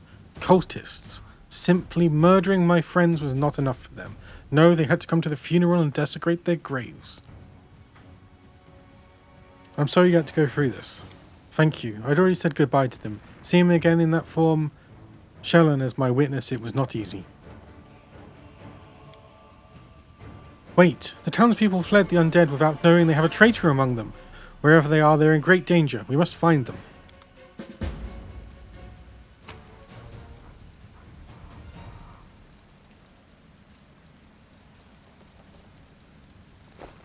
Anything new? Anything new? Right.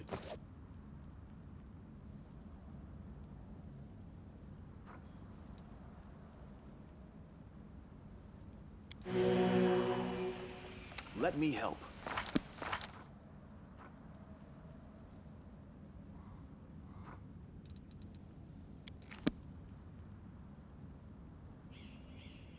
Is it going to be an abundant casting sign thing?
horse or an elk?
Name for an elk.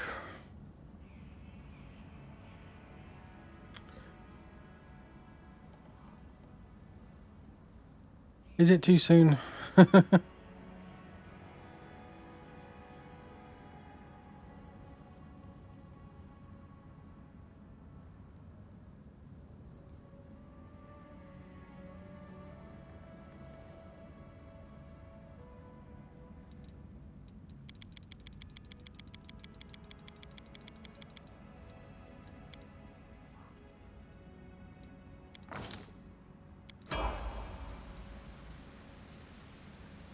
I will lend you my aid.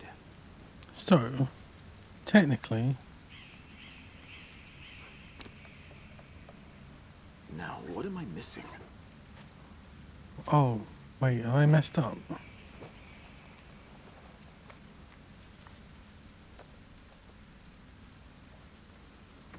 I have to make it bigger?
Now, what am I missing?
Now, what am I missing?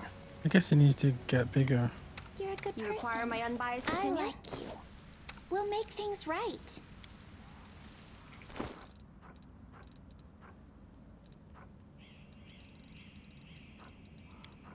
Resist. No.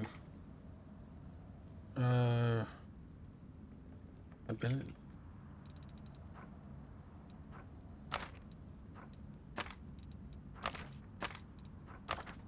Oh wait, she can't even use. Oh.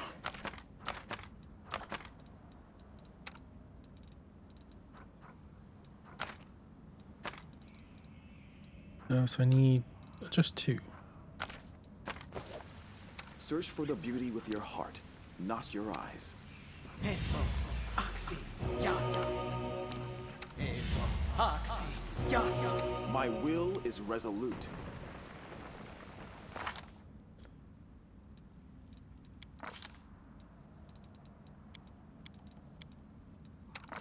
Ah, he's not leveled up.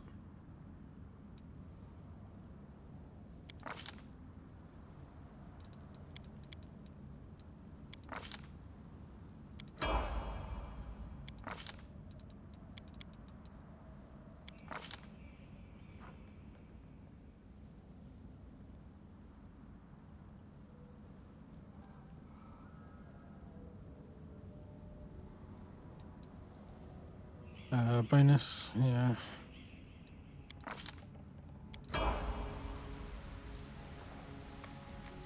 Are we in trouble The yet? goddess protects us.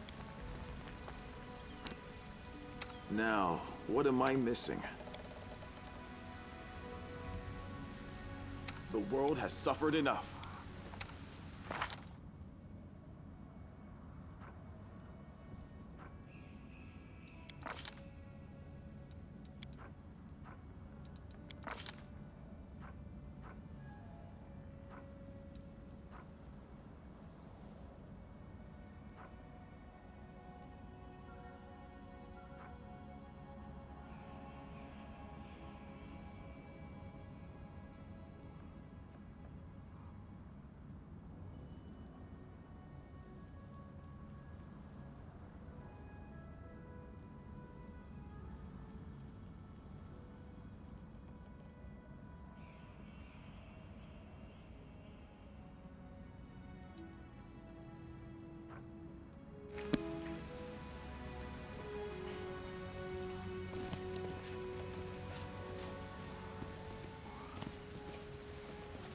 Oh, the one time.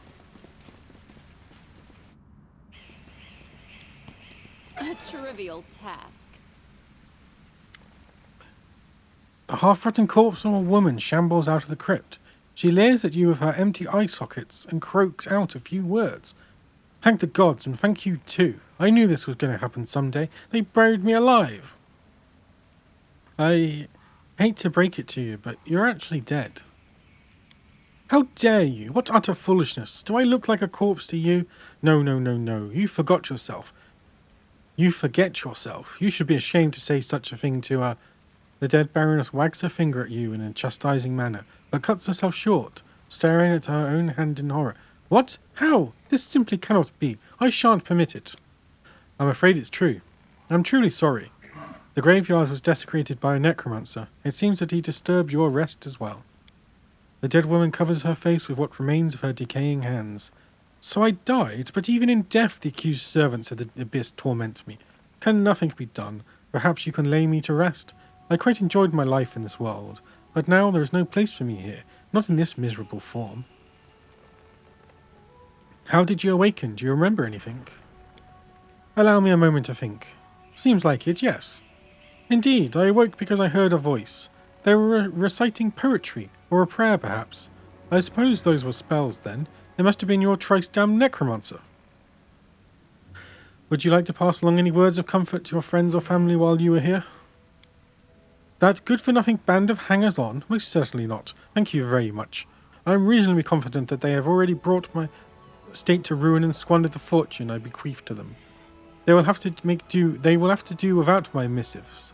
Spare us both the indignity and embarrassment. You see, I would still be in the company of those I truly care for, were it not for your discourteous sorcerer and his parlour tricks. Lay the undead to rest. Rest in peace.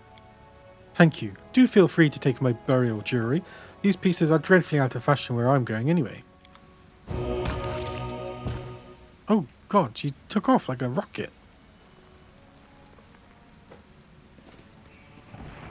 Did I... golden chains with diamonds? Lovely, lovely, lovely. I'm gone. Mobility 18. Let's go. Mongrel did it. Golden signet.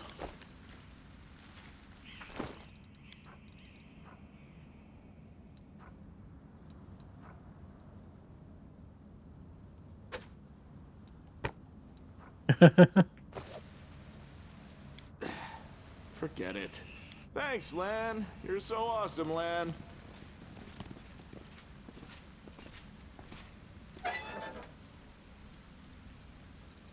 Oh, he's tired now because I... We do this will be quick.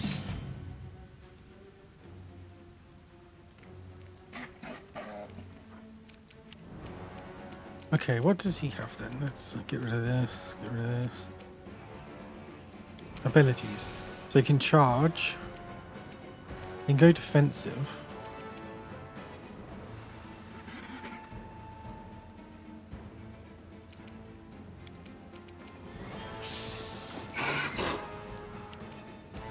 This will hurt. You won't stop us. You're irrelevant. Eternal Rose, I call upon you! You won't survive me.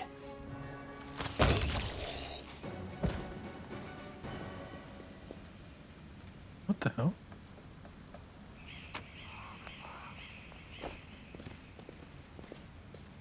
Follow if you dare. We will win this war.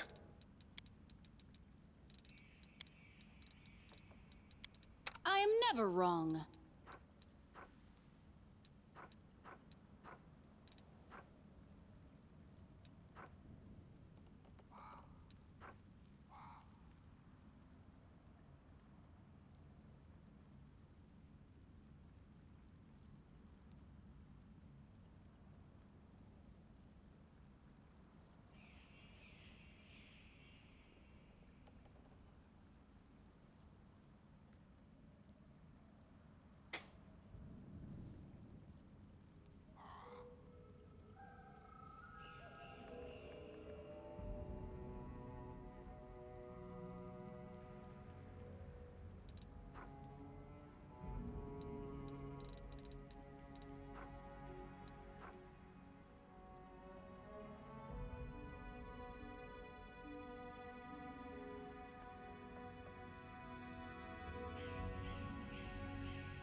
Killing lots of undead, and also made a new friend, Rudolph.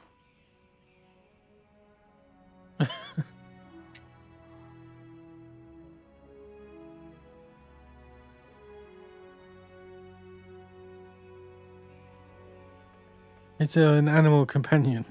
Rely on me. I will lend you my aid. I think it can grow, and then he can mount it and be defensive. My skills are absolute.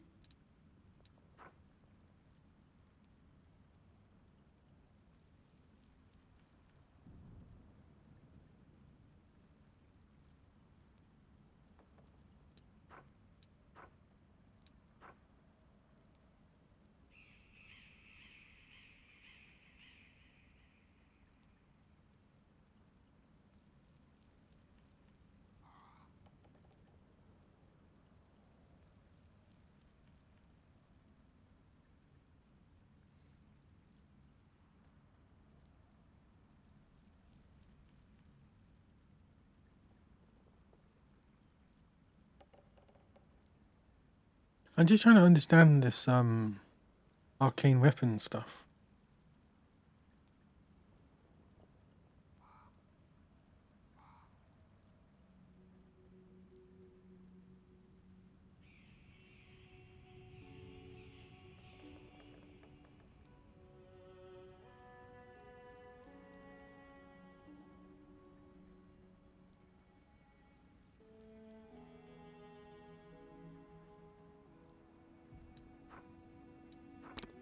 I think I turned that on and then this.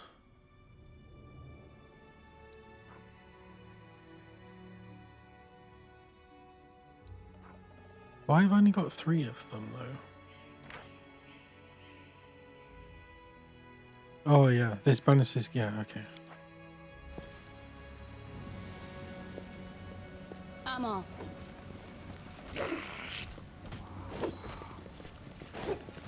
Yet another obstacle.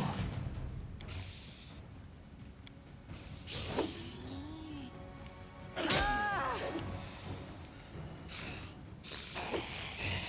all right. I'm all right.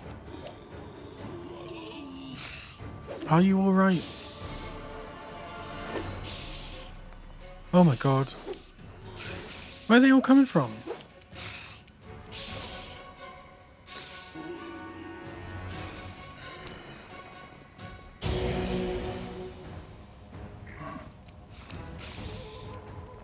Into the fray!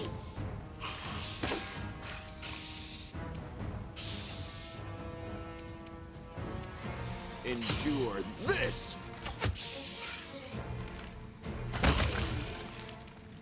Don't hold back.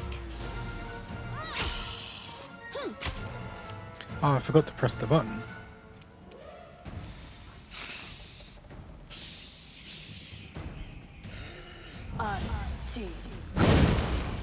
Lovely.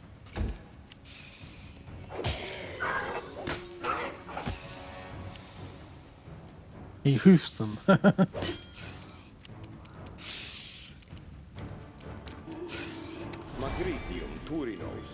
I wasn't paying attention.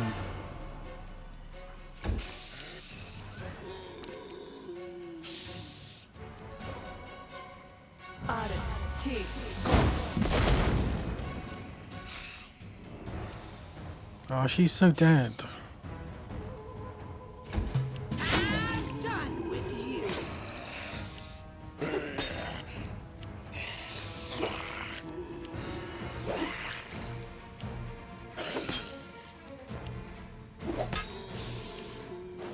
Maybe not.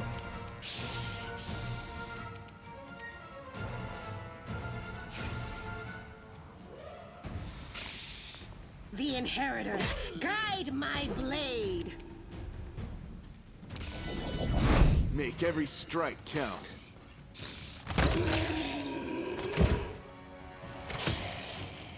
Strange. So if I do this... Strike!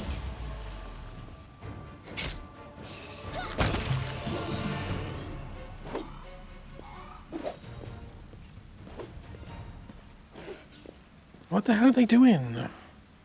There's still a fight going on. Oh god. There's a whole squad of undead guarding the door. Maybe we should look for another entrance.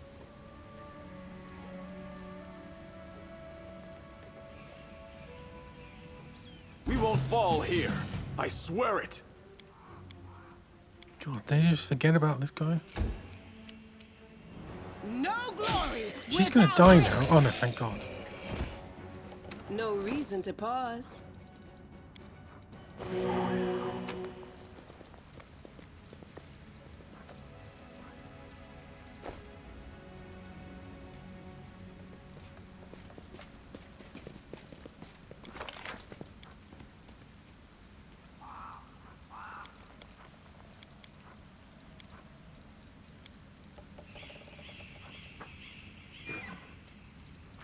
Where is she? So she goes there. Good old Rudolph.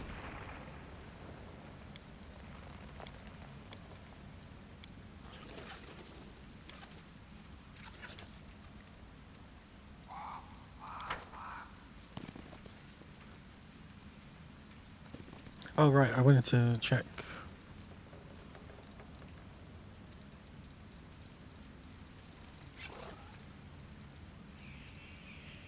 So use that.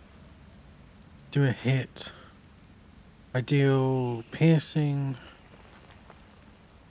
Just reduce damage. Cast touch. Is immune. Critical hit.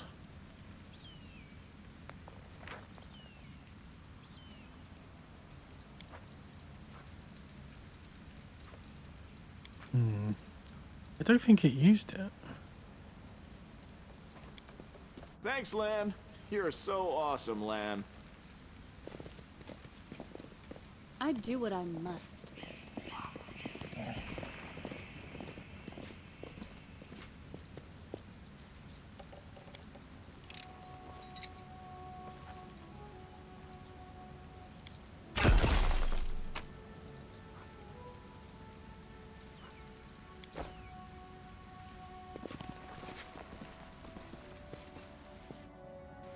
Why do you think Rudolph is strange? The mongrel did it.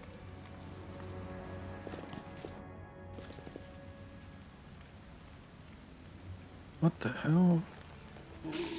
Who are you? What do you want? All you have to do is die in the name of Bahamut. Have faith. You can do it. Don't you dare get away from them. Why is he running off by himself?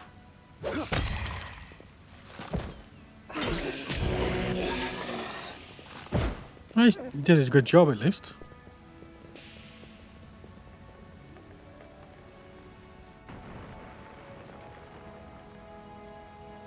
This is the end of your blasphemous magic. I won't let you harm the living or the dead anymore.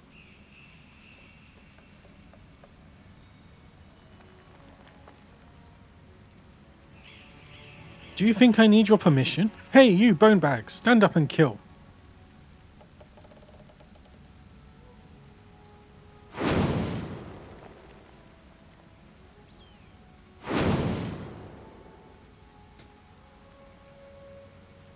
Do not fear.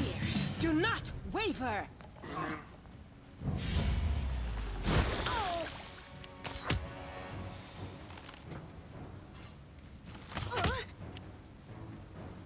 This condition Oh my is God. irrational.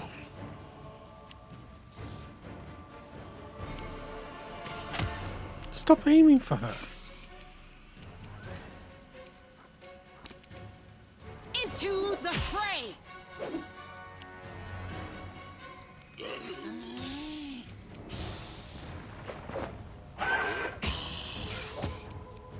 I dedicate Oh my my God. body to science. You've crossed the wrong mongrel.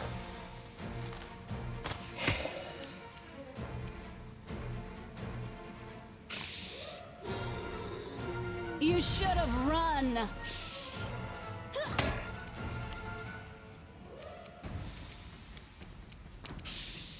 Magricio, Turinos. 1 health.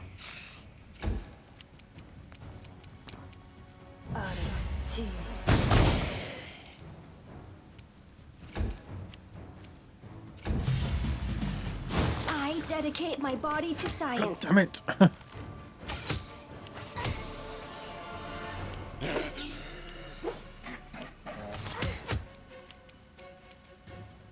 The inheritor, guide my blade.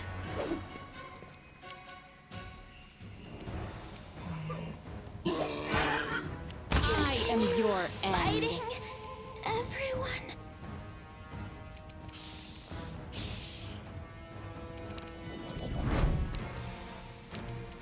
You won't survive me.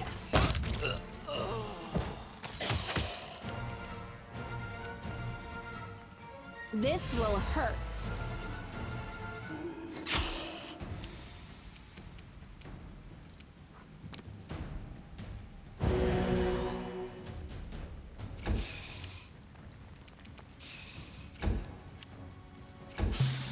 Ouch! Oh my God. Continue fighting. They just love to kill them.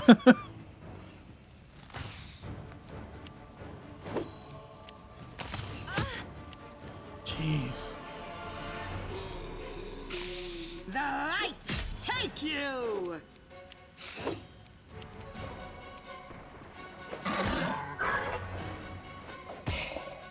Endure this!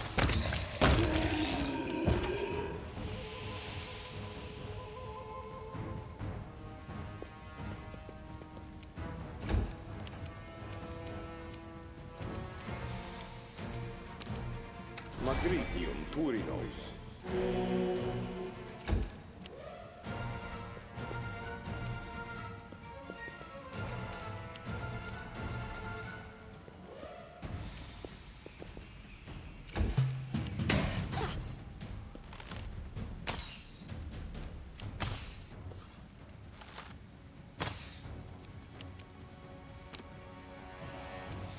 Into the fray! The Inheritor, guide my blade! Make every strike count! Don't hold back.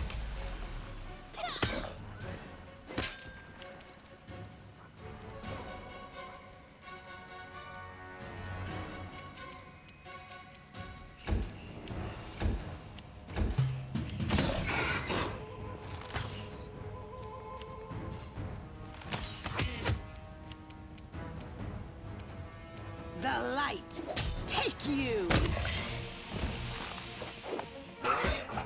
You've crossed the wrong mongrel!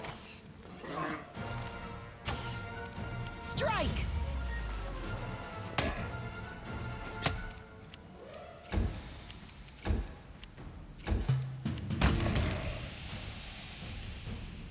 Jeez.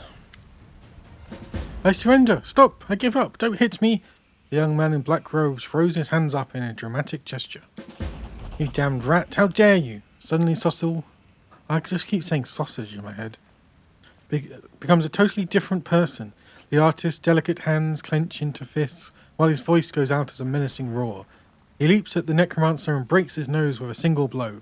You scumbag, I remember you. You came to our temple begging for healing just a month ago. We fed you. We shared our table with you and took you in. Then I don't even know what I'm going to do to you. Stop it, I surrender, you're... Sossel ignores the necromancer's cries of pain, punching him right in the teeth. The necromancer spits blood but continues, fighting past the wild blows to his increasingly bruised and busted face. You're a priest of Shellan, I've surrendered, so you have to spare my life. Your goddess demands it. Do you two know each other?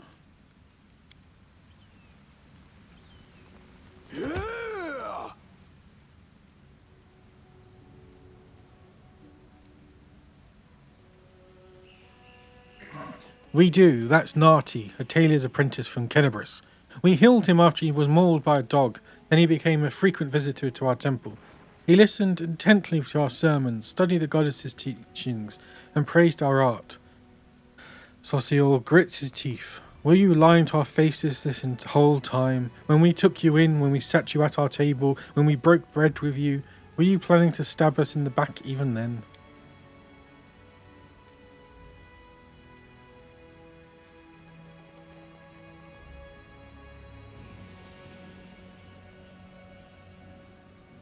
The whole time. Now you understand part of it. Let's dig into the rest. The cultist curves his bloody lips into an evil sneer. I was hoping to lure you to our side.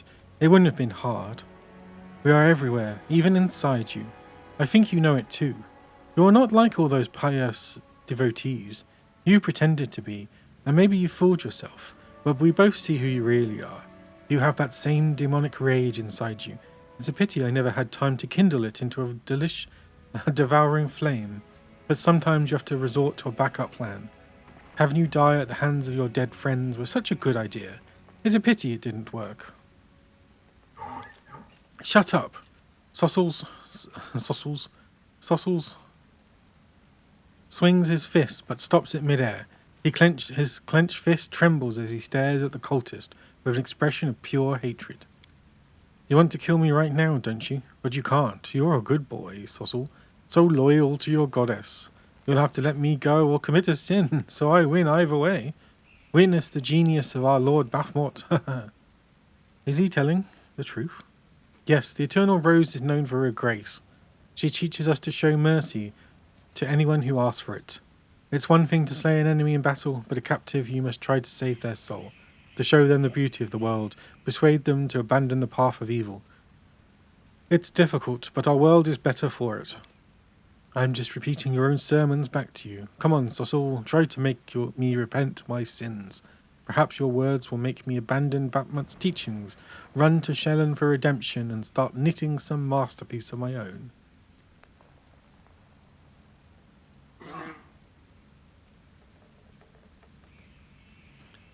Stop it, Sossel. It's not worth breaking your goddess's vow because of filth like him. He lowers and unclenches his fists. Thank you for stopping me. I almost broke my vows because of this. I had absolutely no idea there was so much rage in me. It's a shame, a disgrace. I must admit that I enjoyed beating him.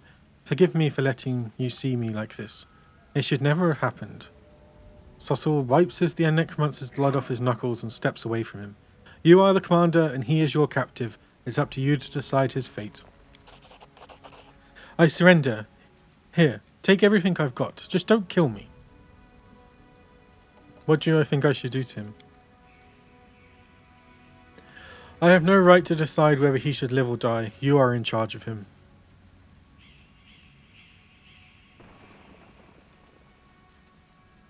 I will send a messenger with orders to imprison the cultist. His deeds will be punished to the fullest extent of the law. Yes, that's the right thing to do. The cleric lets out a sigh of relief. Thank you. Sossel examines the devastated graveyard, then diverts his attention to the terrified townspeople. It's all right. You're safe now. We should bury the bodies again. This is a place of peace, and we must not leave it desecrated like this. The townsfolk are clearly terrified of even looking at the fallen undead, but Sossel's soft words reassure them. As they work together, the graveyard soon regains its tranquil appearance. After a prayer, Sossel bows his head before the graves of his friends for the last time. May the Eternal Rose grant them peace at last. Let's be on our way. We have many more innocents to protect from the horrors of this war.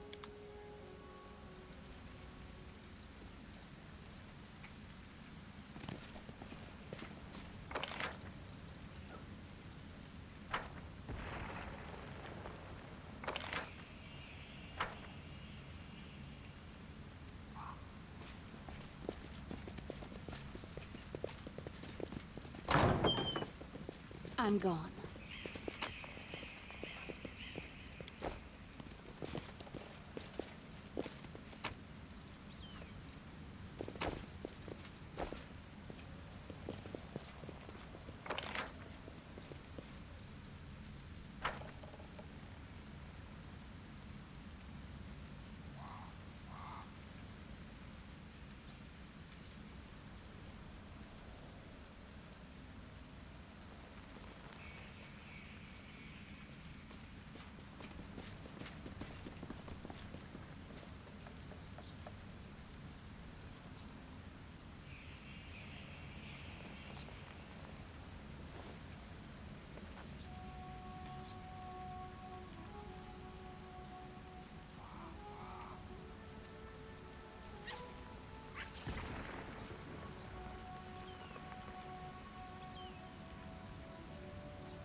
Fight!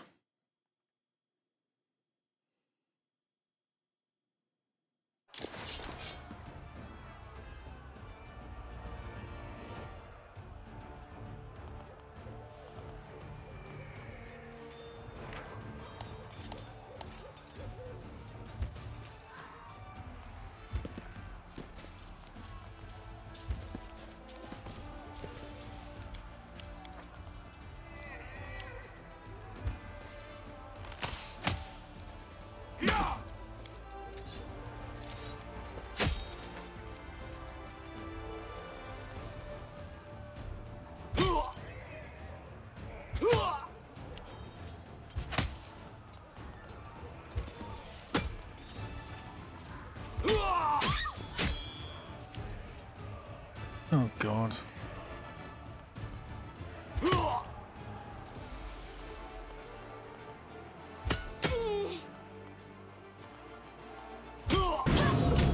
Well, that didn't go well.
Oh my God.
Jeez.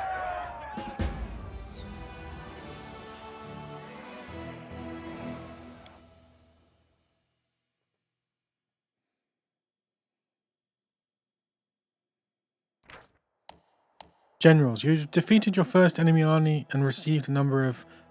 Wait, I've already done that.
Magic anomalies are common in the world of Glorian, so common that the use of the word anomaly is itself questionable. A regular city dweller will encounter a chaotic manifestation of supernatural power at least once in their lifetime. One might naturally assume that the strange sky, the ghostly fire from the rifts in the ground, the rain of eyeballs, all that the world wound is known for should find some purchase in the mortal mind. But even the most worldly of travellers feel uneasy at its borders. Why? Perhaps instinctively they understand that this place is not merely a magical wasteland, but a wound, an ulcer through which the world itself bleeds into the abyss. The commander and her army walk up to the high bank of the West Selen River, where it draws near the border of the world wound. The soldiers' feet halt unbidden. On the other bank rises a series of cliffs, too regular in shape to have been formed by wind or water. The sky hangs over their sharp edges and sickening bends, the shade of Mercury on the horizon rising to dirty dust as it arches above the soldiers' heads. It regains its familiar azure hue. The soldiers whisper and grumble. The commander feels eyes upon her back. Somewhere among them, wearing simple armour and unrecognised by anyone, the ruler of Mendiv is standing and watching the new commander closely. The commander gives a signal to wait and climbs to the highest point along the bank. There she decides to... diplomacy... address the soldiers and boost their morale. Establishing rapport with her troops is yet another battle that the leader must face. Through the subtle alchemy of words, one can win trust and raise morale, or lose face and authority. Addressing the army on the border of the world wound, the commander seeks to establish herself as a military leader on this new battlefield. And her efforts prove fruitful. The soldiers listen dutifully, smiles appearing on their faces. Someone in the rank jokes that the demons are growing tired of waiting for them. The army keeps moving. Lines of soldiers step warily beneath the shroud of low black clouds. It's like the whirlwind has reached out a finger into the lands of Mendev. The gesture seems eerily harmless, but then the clouds come to life, shooting out howling tornadoes one after another. The tornadoes come from all sides, from ahead, behind, right above the soldiers' heads. The power of the elements on one side of the scales, the soldiers' faith and inspiration on the other. It's plain to see which is greater. The determined army runs the gauntlet of tornadoes. The struggle lasts over half an hour, but the army only losses are a few bags of supplies, and a dozen hats. And a dozen hats whipped off into the sky. After stopping to catch their breath, the soldiers continue on. Their first encounter with the whirlwind has ended in their favor.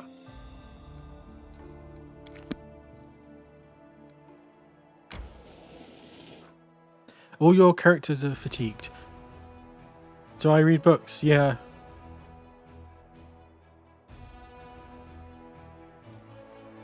I used to read a lot, but I lack time now. And I say I lack time, it's just because if I read a good book, I accidentally stay up till like 5 in the morning reading it. So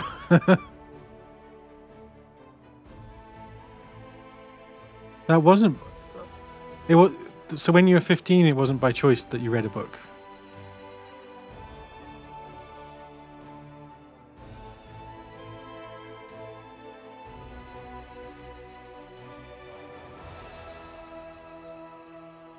Ah.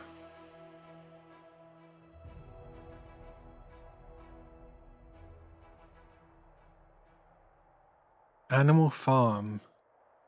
Classic.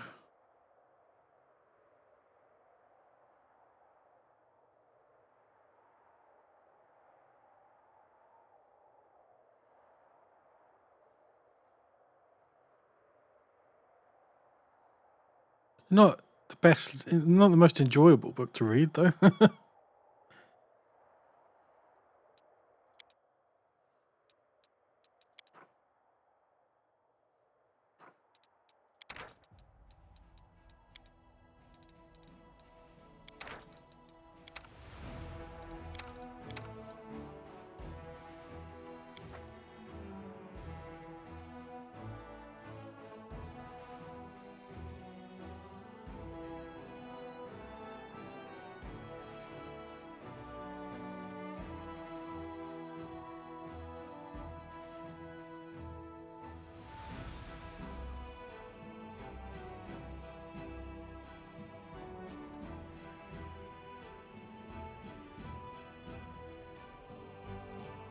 Yeah, I don't know if you've noticed, but I have trouble saying a lot of words because I read too much.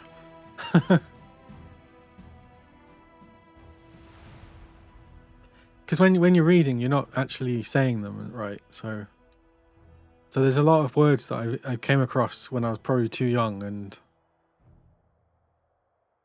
I just have no idea how they're said. I wasn't much of a speaker either.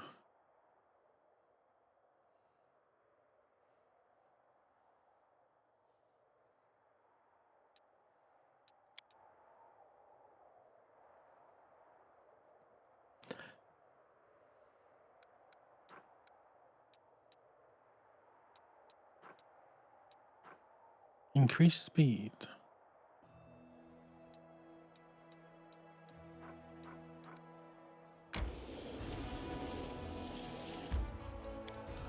Actually, these are.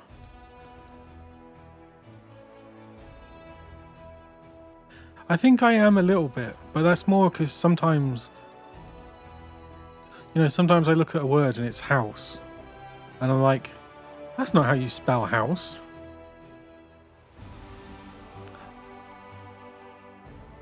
Yeah. No, oh god, I had so many problems as a kid.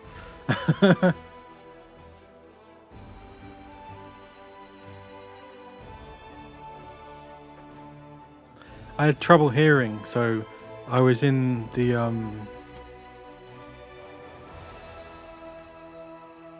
so I ended up in like all the bottom classes because they thought I was an idiot. But it was just because I couldn't understand them.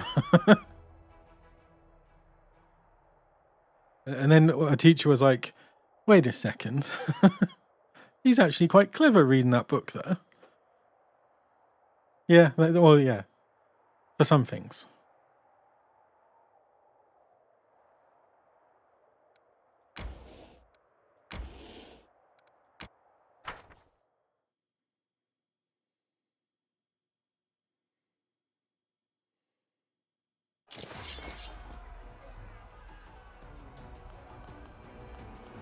Are there more? Oh no, there's not more of them.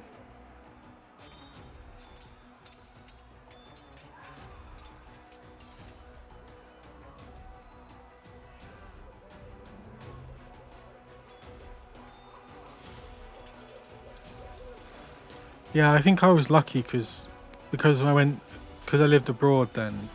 I think that's the only reason they found out. Like, I don't know if I'd stayed in England, I'm not sure they would have noticed in just a regular school. Because it was like a British school in a, you know, non-British country.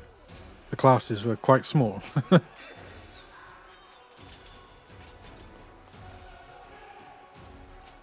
Yeah.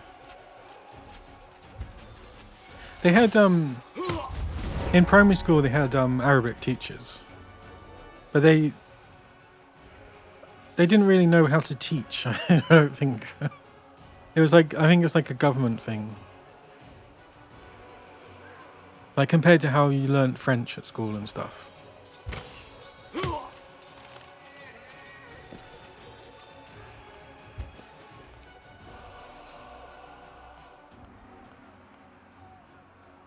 Oh wait, they're not archers.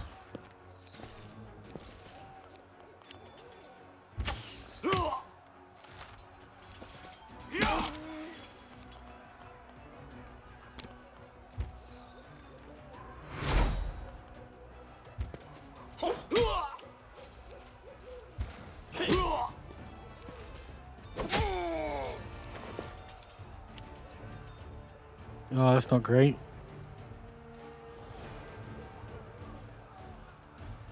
I did French, and then randomly one year they decided, oh, we've got a Spanish teacher now, you can do Spanish as well.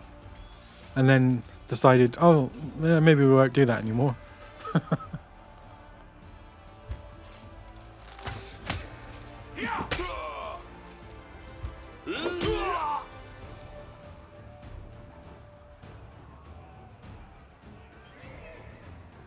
My teacher was actually French.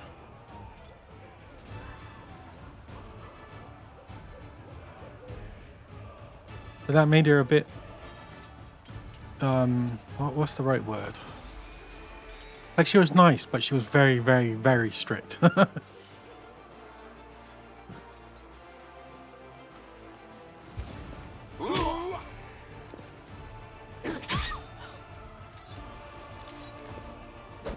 God. Get out of there. I think some of my English teachers were like that.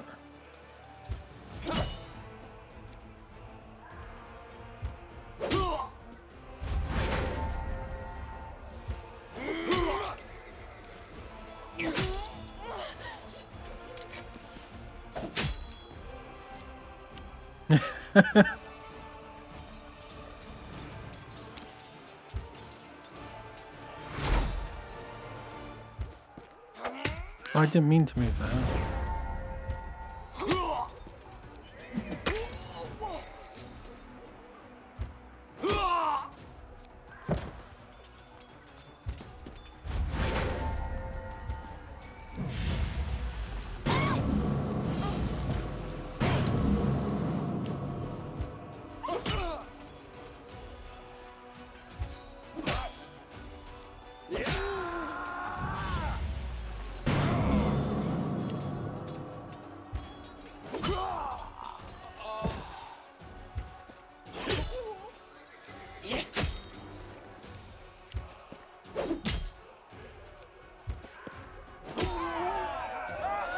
I don't know if that's worth it if I lost my... oh no, I got them back. Nice.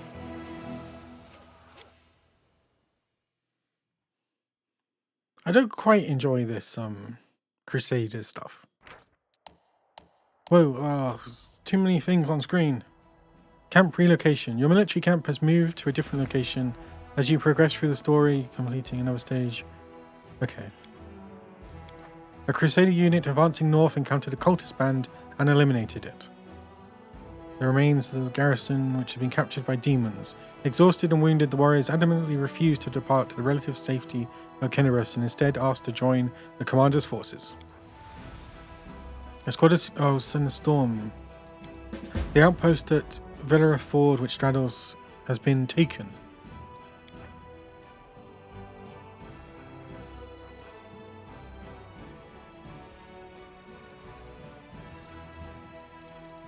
What's this? Demon Army. Rangers. Oh, she's got to level up.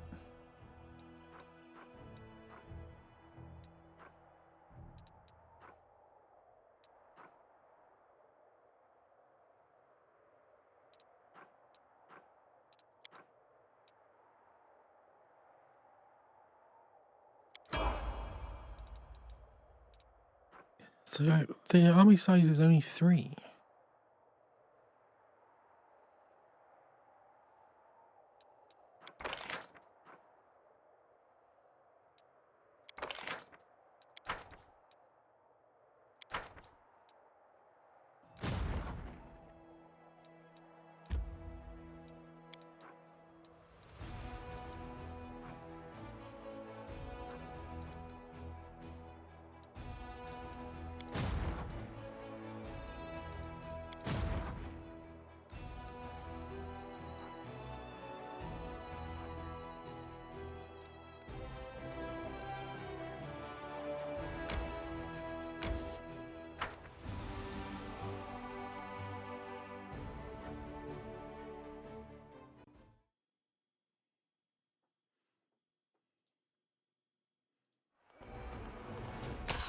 Oh.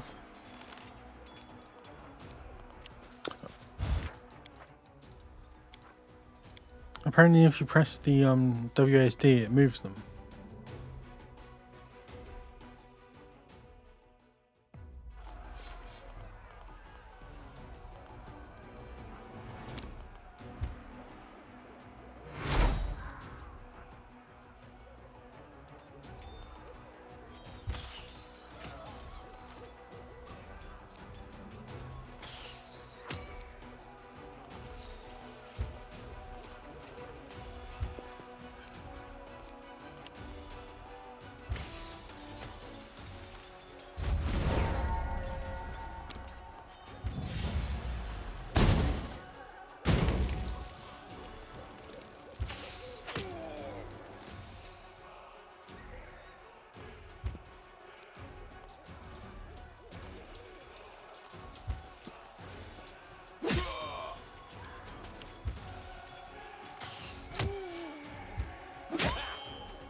The Crusaders duly punished a group of mercenaries who had become enticed by demonic gold and turned their blades against their former allies. Those who reject the blessings of the benevolent gods and succumb to the temptations of sin deserve death, and death they got. Justice has been served, and the clerics feel that the gods are satisfied with this outcome.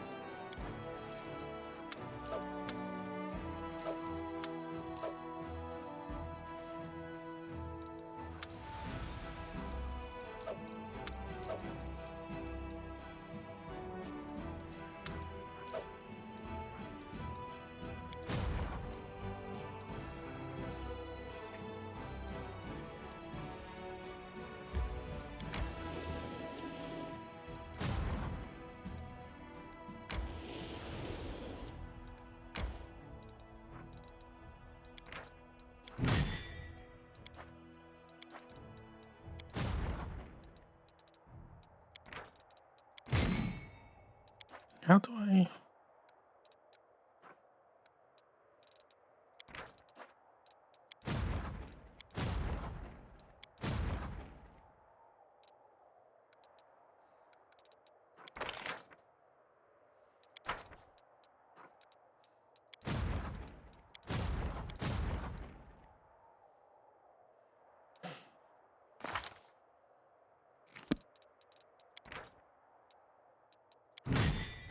Oh, right. But they're not.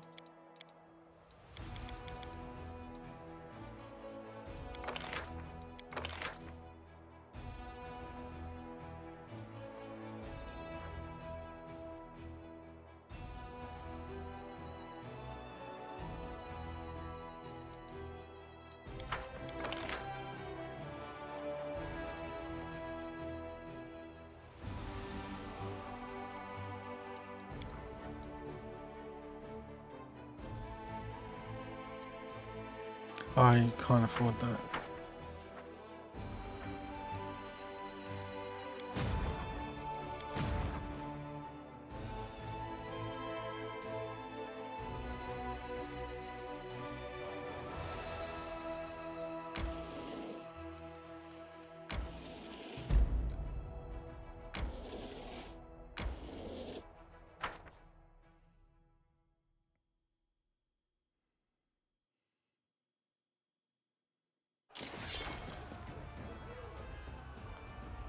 Oh, I did it again.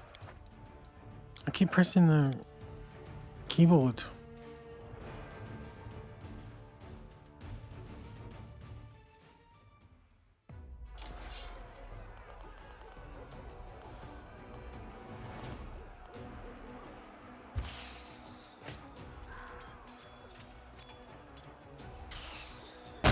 Oh my god.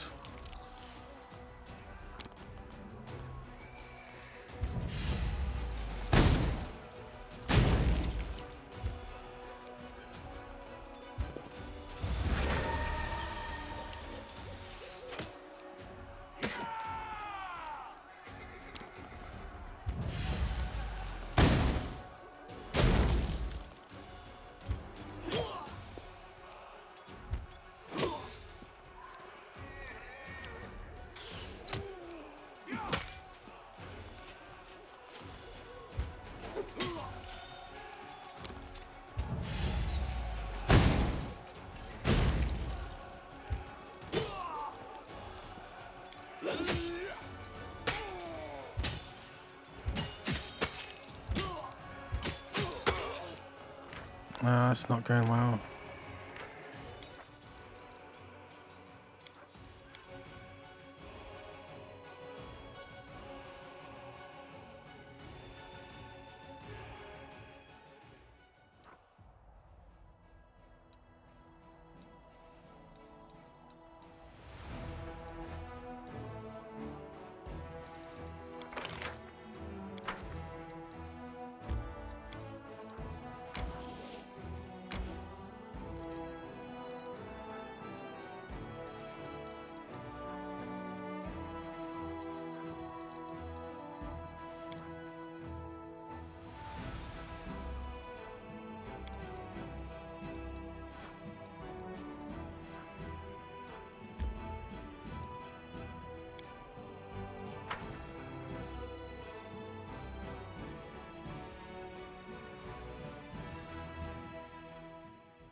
We're finally here.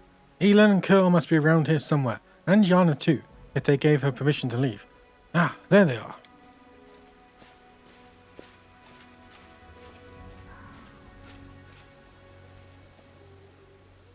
Greetings, Sealer, and greetings to you, Knight Commander.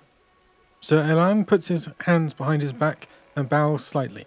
Then he casts an inquisitive glance at you. He seems less friendly than he was the day you met at Defender's Heart. Yana puts her hands on her hips. She looks even more dashing than usual. Elan is feeling a little shy. He thought he asked for help from a couple of nobodies like us, but now you've turned into saviors of Kenabris, knights of the 5th Crusade, marked by Imedea's blessings. And you still came to help him dig through a pile of junk. Let's not talk about it tonight. I assure you, I'm the same Sealer, your friend from the League of the Cart, and we came here to help you look for Elan's ring. By the way, where's Curl? He didn't come with us. He said an old wound was acting up. Alright, my friends, since we're here, let's finish this mission quickly. I really don't feel comfortable bothering the Knight Commander with my personal problems. I'm glad we're here to help you, Elan. I hope everything works out perfectly for your wedding too. I love weddings so much. They're full of joy and new beginnings. But I haven't been to any yet. Can I come? Of course, Lady Ember. Let's hope my bride doesn't run away from the bungler who managed to lose the ring he bought for her. What does the ring look like, and where should we look for it? The last time I saw my ring, it was with my things in my travelling chest. Now the camp's in total disarray. I don't know how we'll ever find it. The ring is made of a shiny silver metal with a deep blue-green jewel. You can't miss it. Master Derek is not just a jeweller, he's an artist.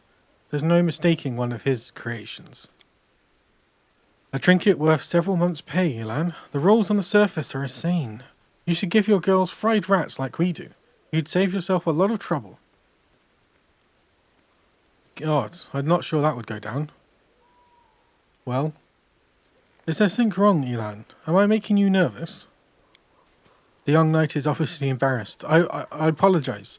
Yana is right. Much has changed since we met in Kinabris. Some things for the better, some not at all. He stopped short, apparently unwilling to elaborate. All right, off we go. Jana and I will look around the northern side. We'll see you when we find something, or when we give up trying.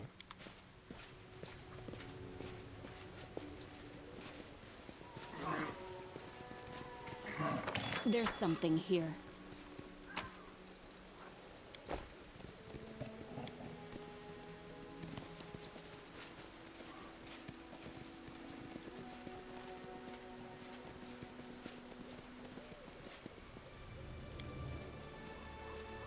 This experiment has gone awry.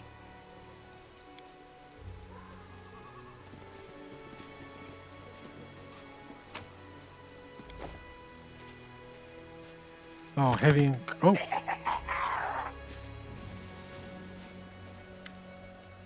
Can I? Oh no. A small quasi-demon emerges from the chest.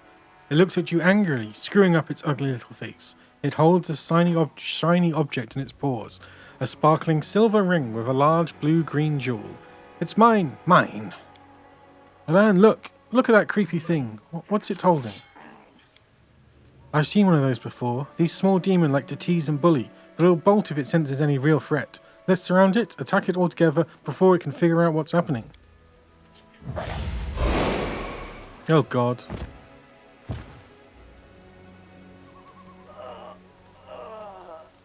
Mine. Mine. Elan, Jana, they're all right. They'll come around soon. Quickly, let's catch the little rascal before he runs off with the ring.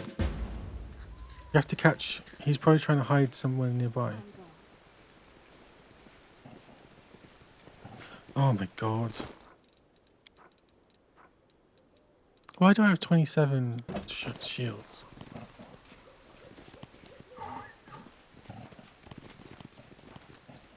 We do it my way.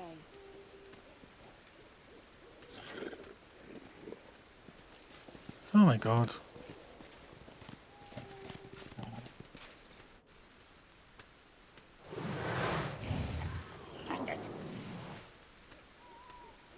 Oh, it's what's his name? Curl. Before Elan manages to get to the closet, the halfling Curl appears right next to it, quite out of nowhere. He snatches the ring from the demon's paws. You mustn't get it. Curl, what are you... Did he just eat the bloody ring?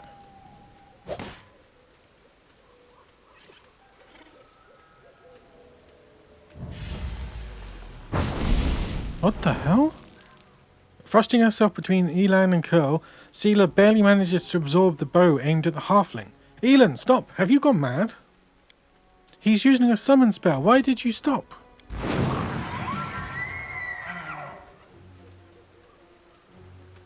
No, Elan. Seela, help! Damn it! I didn't sign up for this.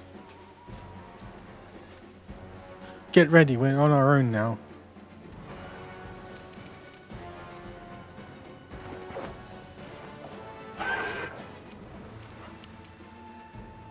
The light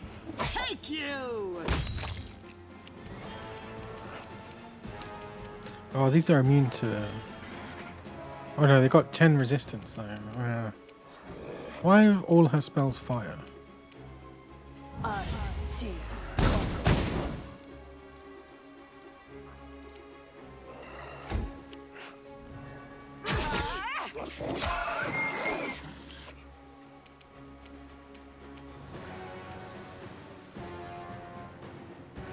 Begone, fiend!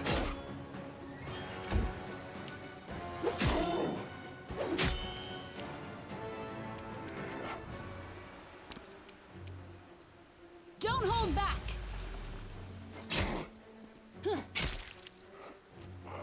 A mere flesh wound. You've crossed the wrong mongrel. Oh my god. Happen?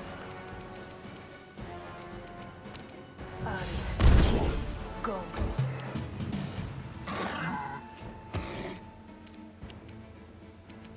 Into the fray!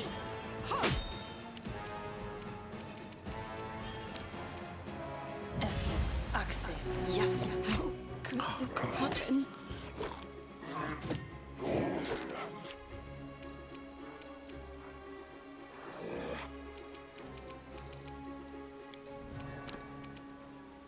Magritio, Turinos.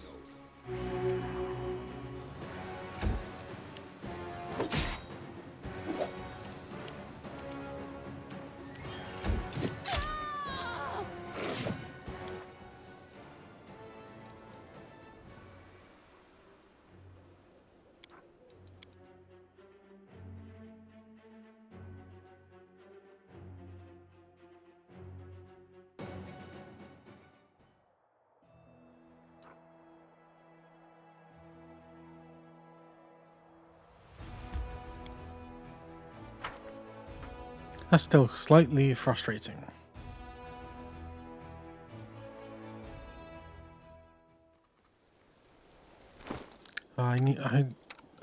Part of it is because I haven't been We must stop this war.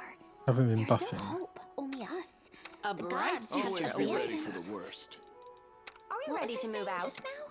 I'm always Wanna open play to together? ideas. Soot is restless. I wonder why. My skills are absolute.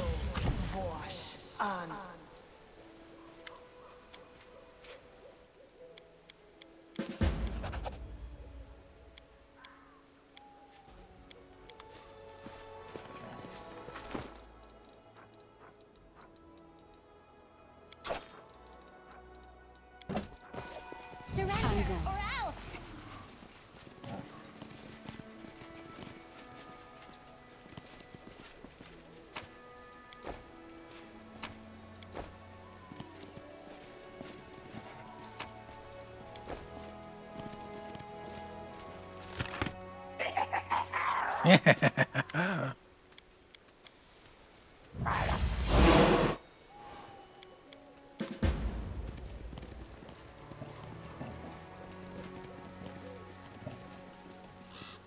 Can't hide from me. Is that a trap?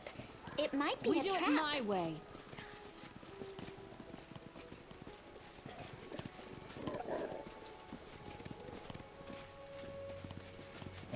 Come and get me.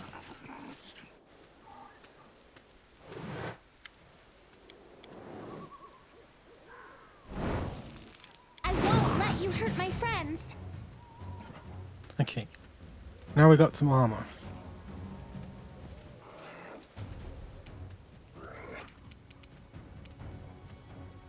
The light take you!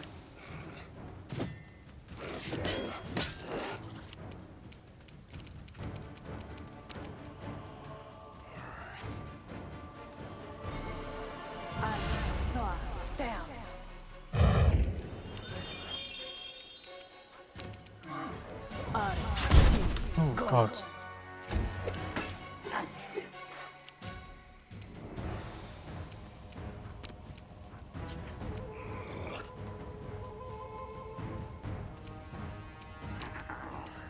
Don't hold back!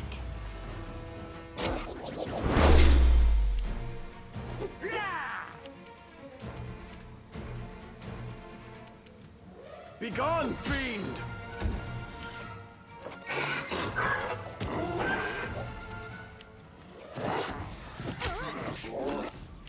You've crossed the wrong mongrel.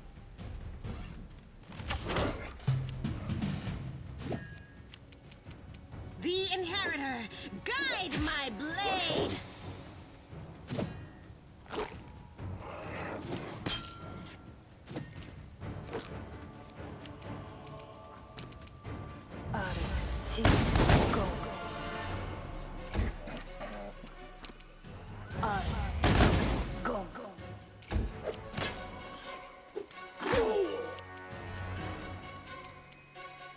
Strike! Ouch. You should have run. Fall!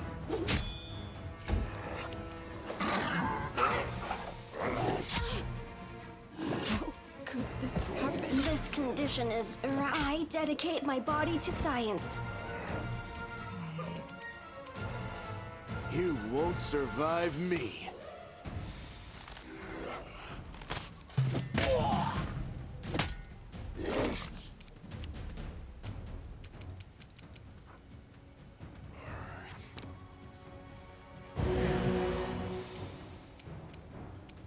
Into the fray!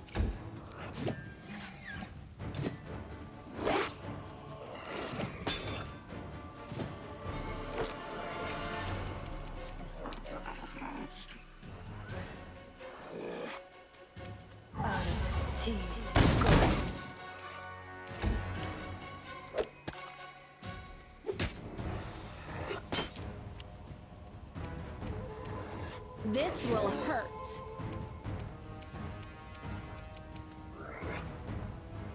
Don't hold back.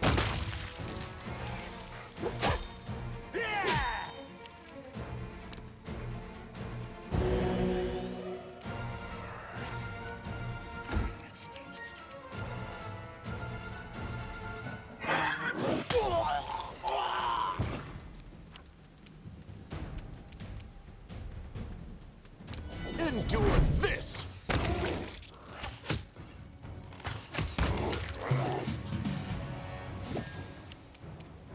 The light, take you!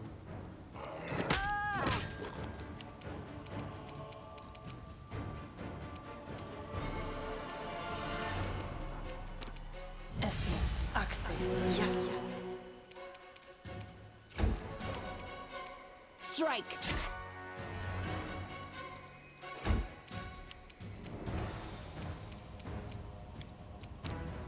Magritio Turinos.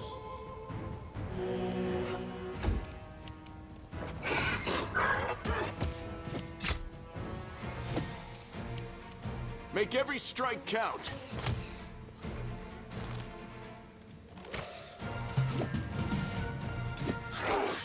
The Inheritor, guide my blade!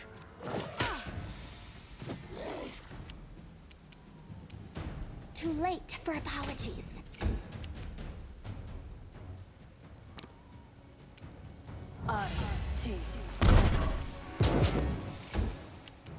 You should have run. I will bring down the divine wrath.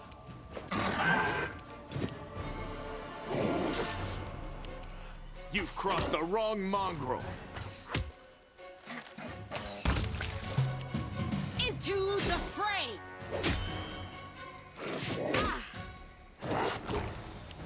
I'll hit you. Mind over muscle. This will hurt.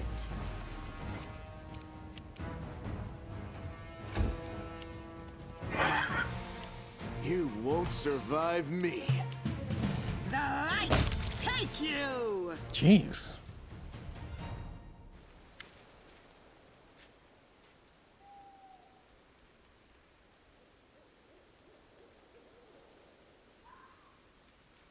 Elaine, what were you doing? You nearly cut down Curl without a second thought, without a trial, a trial, without even knowing if he was responsible for all this.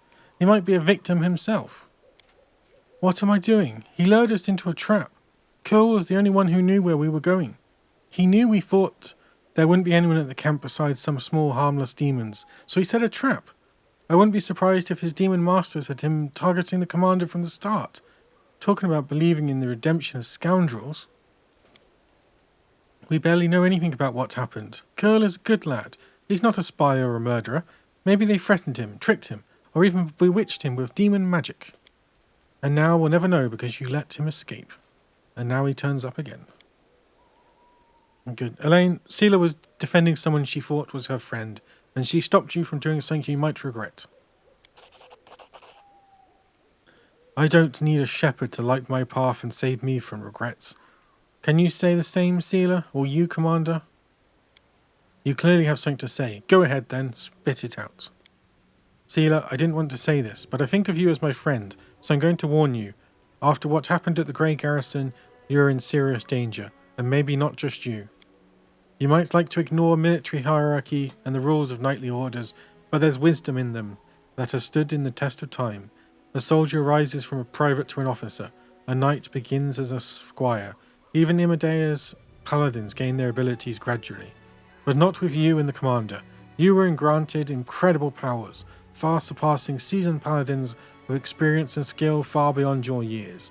You received your gift at just the right moment and saved a lot of lives across Mendev. That's a great deed, and that will be remembered for ages to come. But what happened next was wrong. They began to worship you. The Queen gave you such vast power, all while she sidestepped everything. Training, experience, hardship. This is not the first time Her Majesty has behaved rashly. And how much good has this brought Mendev? I'm frightened by what I see, especially by the way that you, Seela, trust people so easily and leap into adventures without looking. One day you'll lower your sword when you should have driven the blade home, just like thousands of bright-eyed youngsters will after you. Elan pauses as if reluctant to continue, then looks you in the eye. I wanted to tell you the same thing, Commander. So if I understand you correctly, I'm an incompetent leader who's never earned my position? Bear me no grudge, Commander. I'm not so ungrateful as to forget what you did for Kenabris. And now you agreed to help me, and how you agreed to help me. I said it to Seela, and I'll say it again. This wasn't a reproach, but a warning. The power you've been given, it may be your undoing, and the undoing of all the Crusaders along with you. Don't be afraid of what's new and unknown. We just need to bear in mind our responsibilities. Whatever was given to us, we can use it for good. In any case, forgive me for wasting your time and subjecting you to danger here. Now at least we know that Curl is a traitor, and Yana is a coward ready to abandon her friends when the going gets rough. Yeah, she just ran off. I hope we'll learn a lesson from these mistakes. As for that blasted ring, to hell with it. Kiana won't love me solely for the gifts I bring her. Elan makes no attempt to conceal his disappointment. Nodding goodbye, he lowers his head and walks away. Seela watches as he leaves. Her expressive eyes are filled with sadness. Everything's becoming very complicated all of a sudden. Please, Rosia, let's go back. I'd like to talk to you about it later. I have a lot to think about. Well, that was awkward.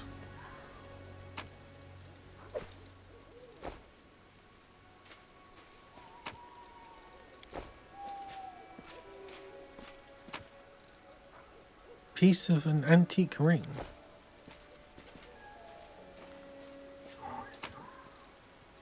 Lead on.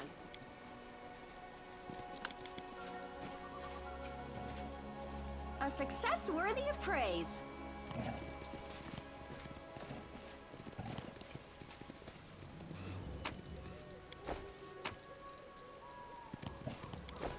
Follow if you dare.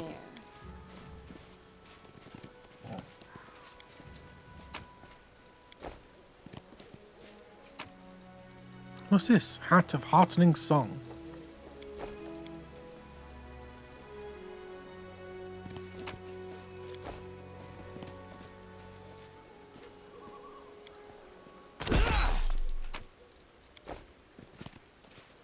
I'm off.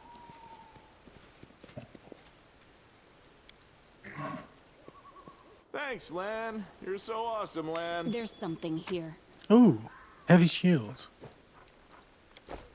Is that a nice one or? Divine Protector. 4 armor class, 2 base class, enchantment +2. Nice. Nice. Very nice.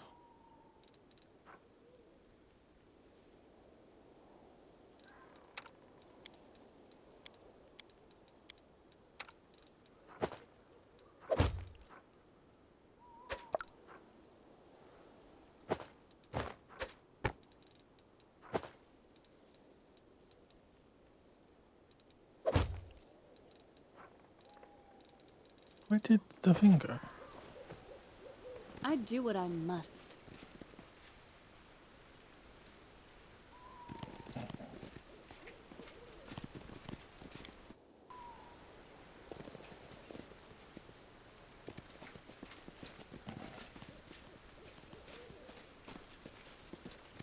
I'm gone. She's gone. I will lend you my aid. The world has suffered enough.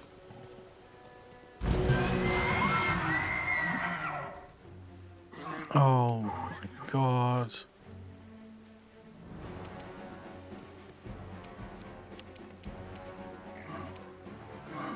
No glory without risk! You won't stop us.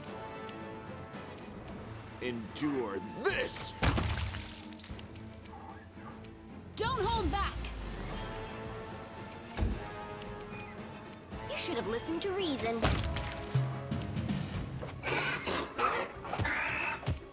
The Inheritor, guide my blade! Surrender or else.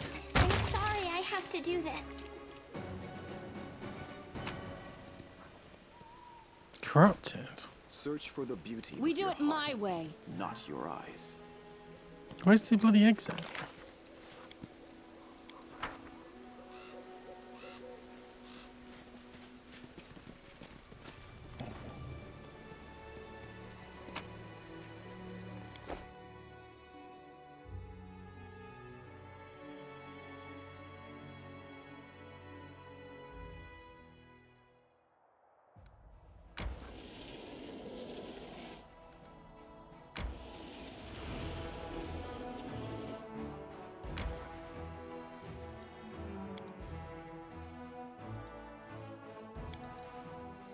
Must be nice back home now.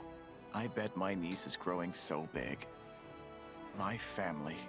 I miss all of them so much.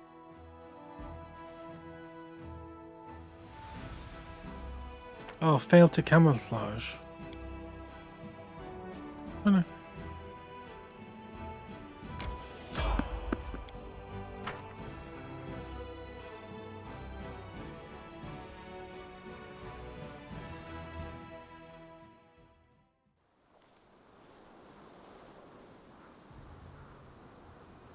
Follow if you dare. Who's this? Through the mist, you spot the flickering flames of a campfire. 3 figures wrapped in Crusader cloaks are huddled next to it. A stout, smiling dwarf, a brash, dark-haired halfling, and a delicate-looking woman who appears to be very young. The crackling fire camp is driving away the bleak fog.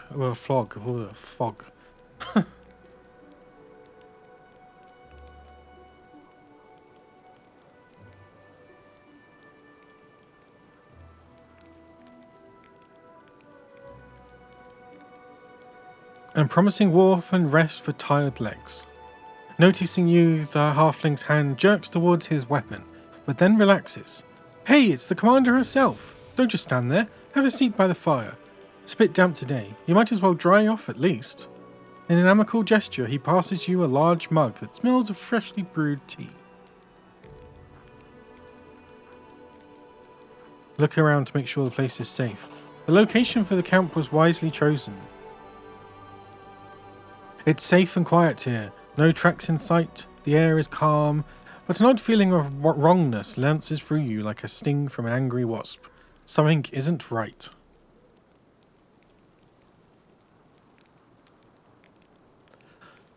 Something isn't right. It's quiet here, all right, as the grave. I don't know why, but I feel like this place... I don't like the feel of this place. It makes my scales stand on edge. Who are you? Oh no, frontline scouting party. Our senior sent us ahead for some of the ambushes. We've been walking all day, and we've made a... bivouac. Bivouac? Bivouac. Bivouac. Go ahead and help yourself to some tea. It's an honor for us to be sharing a campfire with the commander. The dusty boots, the patched clothes, and the mess kits laying next to the campfire all mark these three as seasoned scouts. A broad smile blossoms on Seela's face. I never thought we'd run into such jovial company out here. I don't suppose you guys have anything stronger than tea in your canteens. Catching the halfling's conspiratorial look, she smiles even brighter. What are your names? Proudly lifting his chin, which bears a white scar, the halfling says, I'm Sergeant Vellum, the leader of this gang of daredevils. You can tell by Vellum's appearance that he's a fighter. He sports a nose that's been broken more than once, well-fitted gear, a gutsy spark in the eyes, all the hallmarks of a feisty, courageous warrior. The dwarf grunts and grins. Why would you call our heroic squad a gang, Vellum? I'm Tran, foot soldier, cook, quartermaster, and the mother hen of this lot. And the one who sets up tent for Atsi, given that she doesn't even have the muscle to drive the stake into the ground. With a smirk, Tran glances at the woman, who immediately turns red in the face. The sweet and terribly young cleric opens her mouth to say something, but shuts it immediately and blushes even more. Finally, she mutters sheepishly, I'm Asti. Pleased to meet you. At your service, Commander. Aren't you scared camped out here in enemy territory? The dwarf gives you a disapproving sidelong glance. You wound me, Commander. I've walked many roads. I know a good spot for a camp when I see one.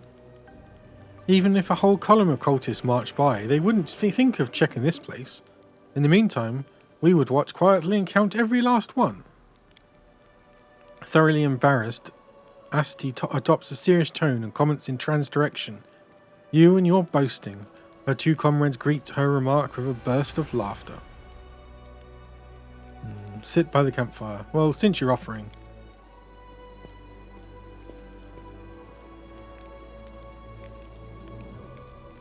You bet we're offering. Where did you get such extraordinary tea? I can tell the commander knows.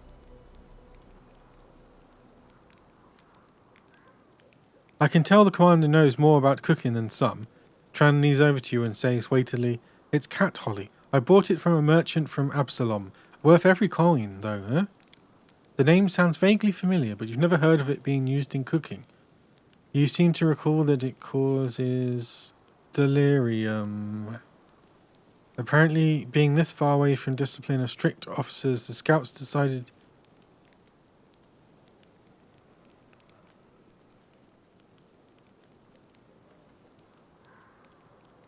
Something's not right. Attack! Smirking brazenly, the halfling licks his lips with a surprisingly long, pustule-covered red tongue. Ha! Would you look at that? She didn't buy it. Enough of this masquerade, then. Everyone, no more games. The figures by the fire ripple and transform. Three grey-haired and dark-skinned elves watch you with mocking sneers. Their twisted, grimacing faces look demonic. From the haze, more previously unseen shadows materialize. They are all just as loathsome and unsettling. The campfire emits a sickly sweet, intoxicating smell, and in the squat kettle you see some slimy mushrooms swimming in a disgusting, boiling slurry. Who are you? The one who is pretending to be the halfling Vel makes a face, mimicking you in an obnoxious voice. Who are you? We are servants of Lord Discari, and you are the pitiful insect that got caught in our web. Whoops, you monsters. Dumb paladin, you really think your ability to sense evil can't be fooled? Lady Anemora taught us long ago how to trick the likes of you. What's the point of this charade? Desires your head. Attack! I love it when prey tries to fight back. Do not fear! Do not waver!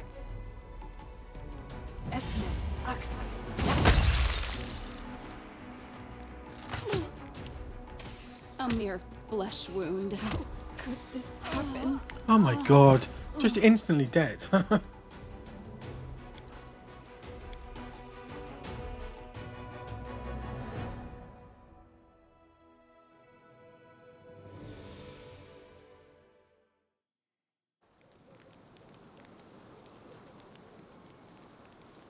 I'll take care of it. I'm always open to ideas. We'll make things right. No reason to pause. I'm gone.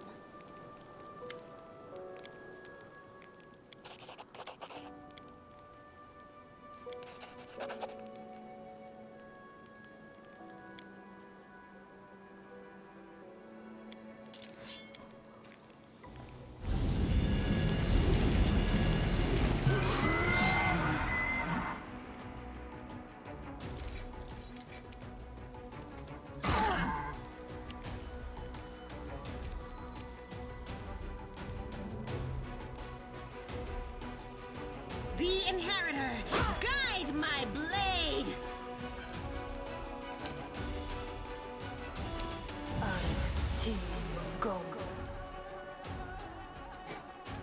How'd you miss? I am your Oh, she end. exploded. Where the hell's that? Oh.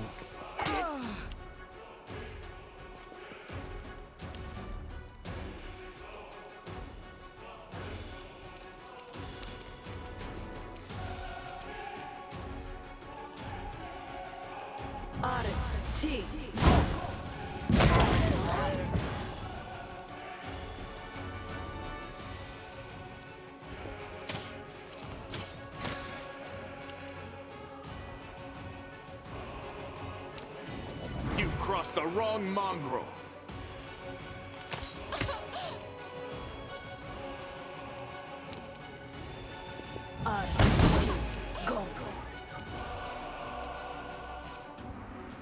Overrun ascend.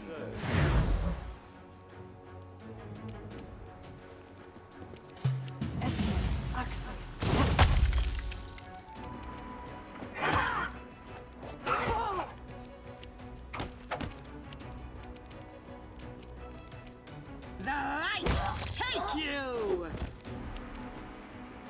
Don't hold back.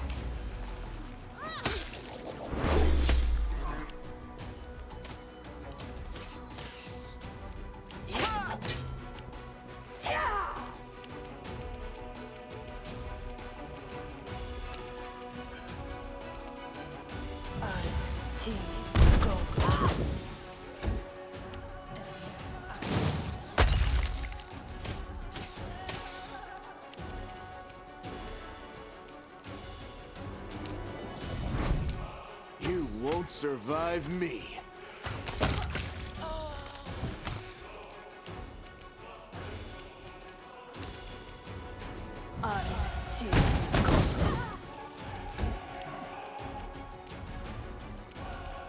Begone, fiend!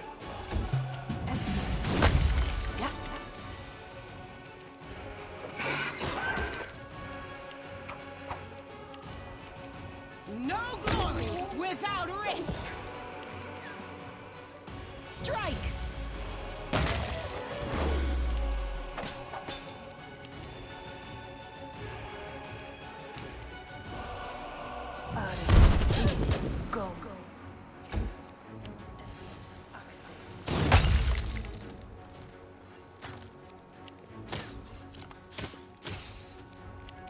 Endure this!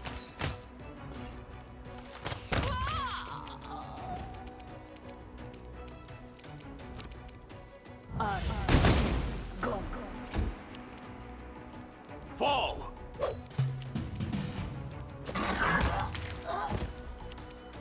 The Inheritor, guide my blade!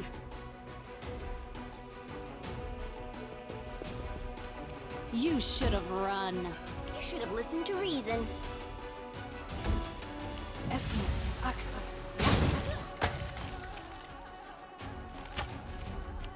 Make every strike count.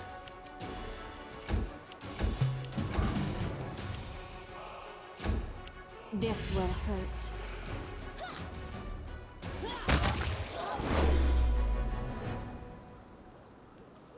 That was interesting.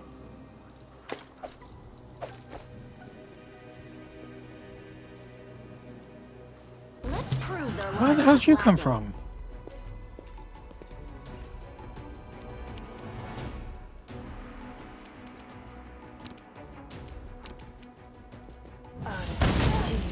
Go.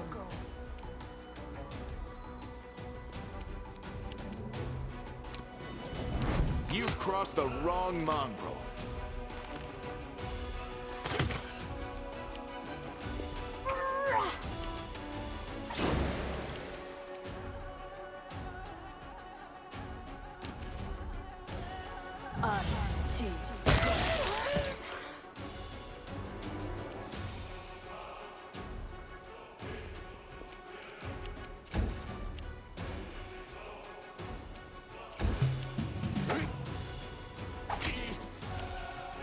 You're irrelevant. I will bring down the divine wrath. You won't survive me.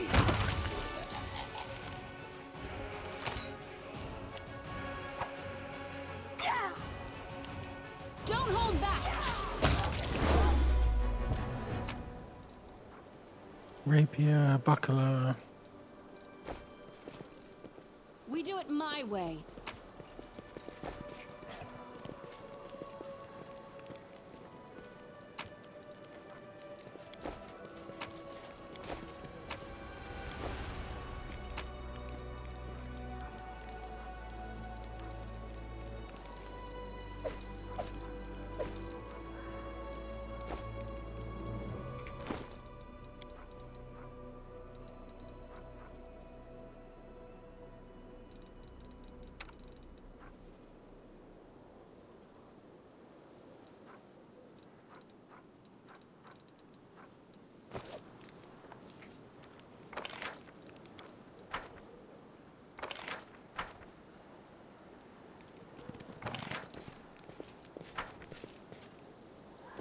Follow if you dare.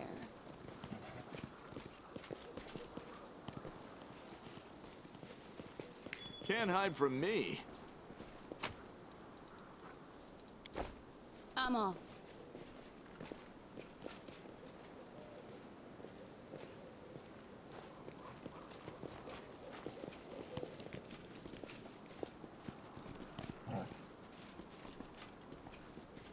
Where's the... I do what I must. Where the hell's the exit?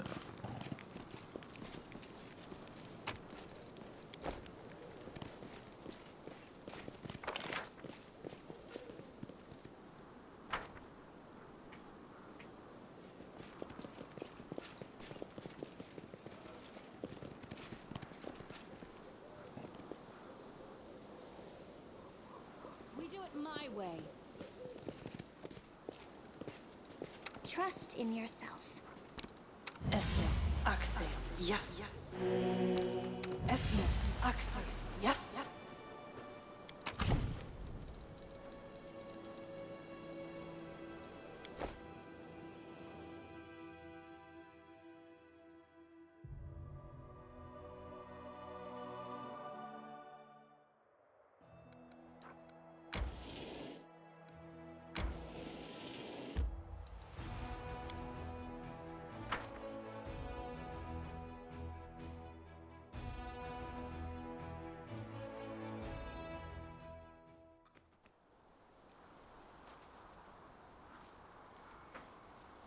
Okay.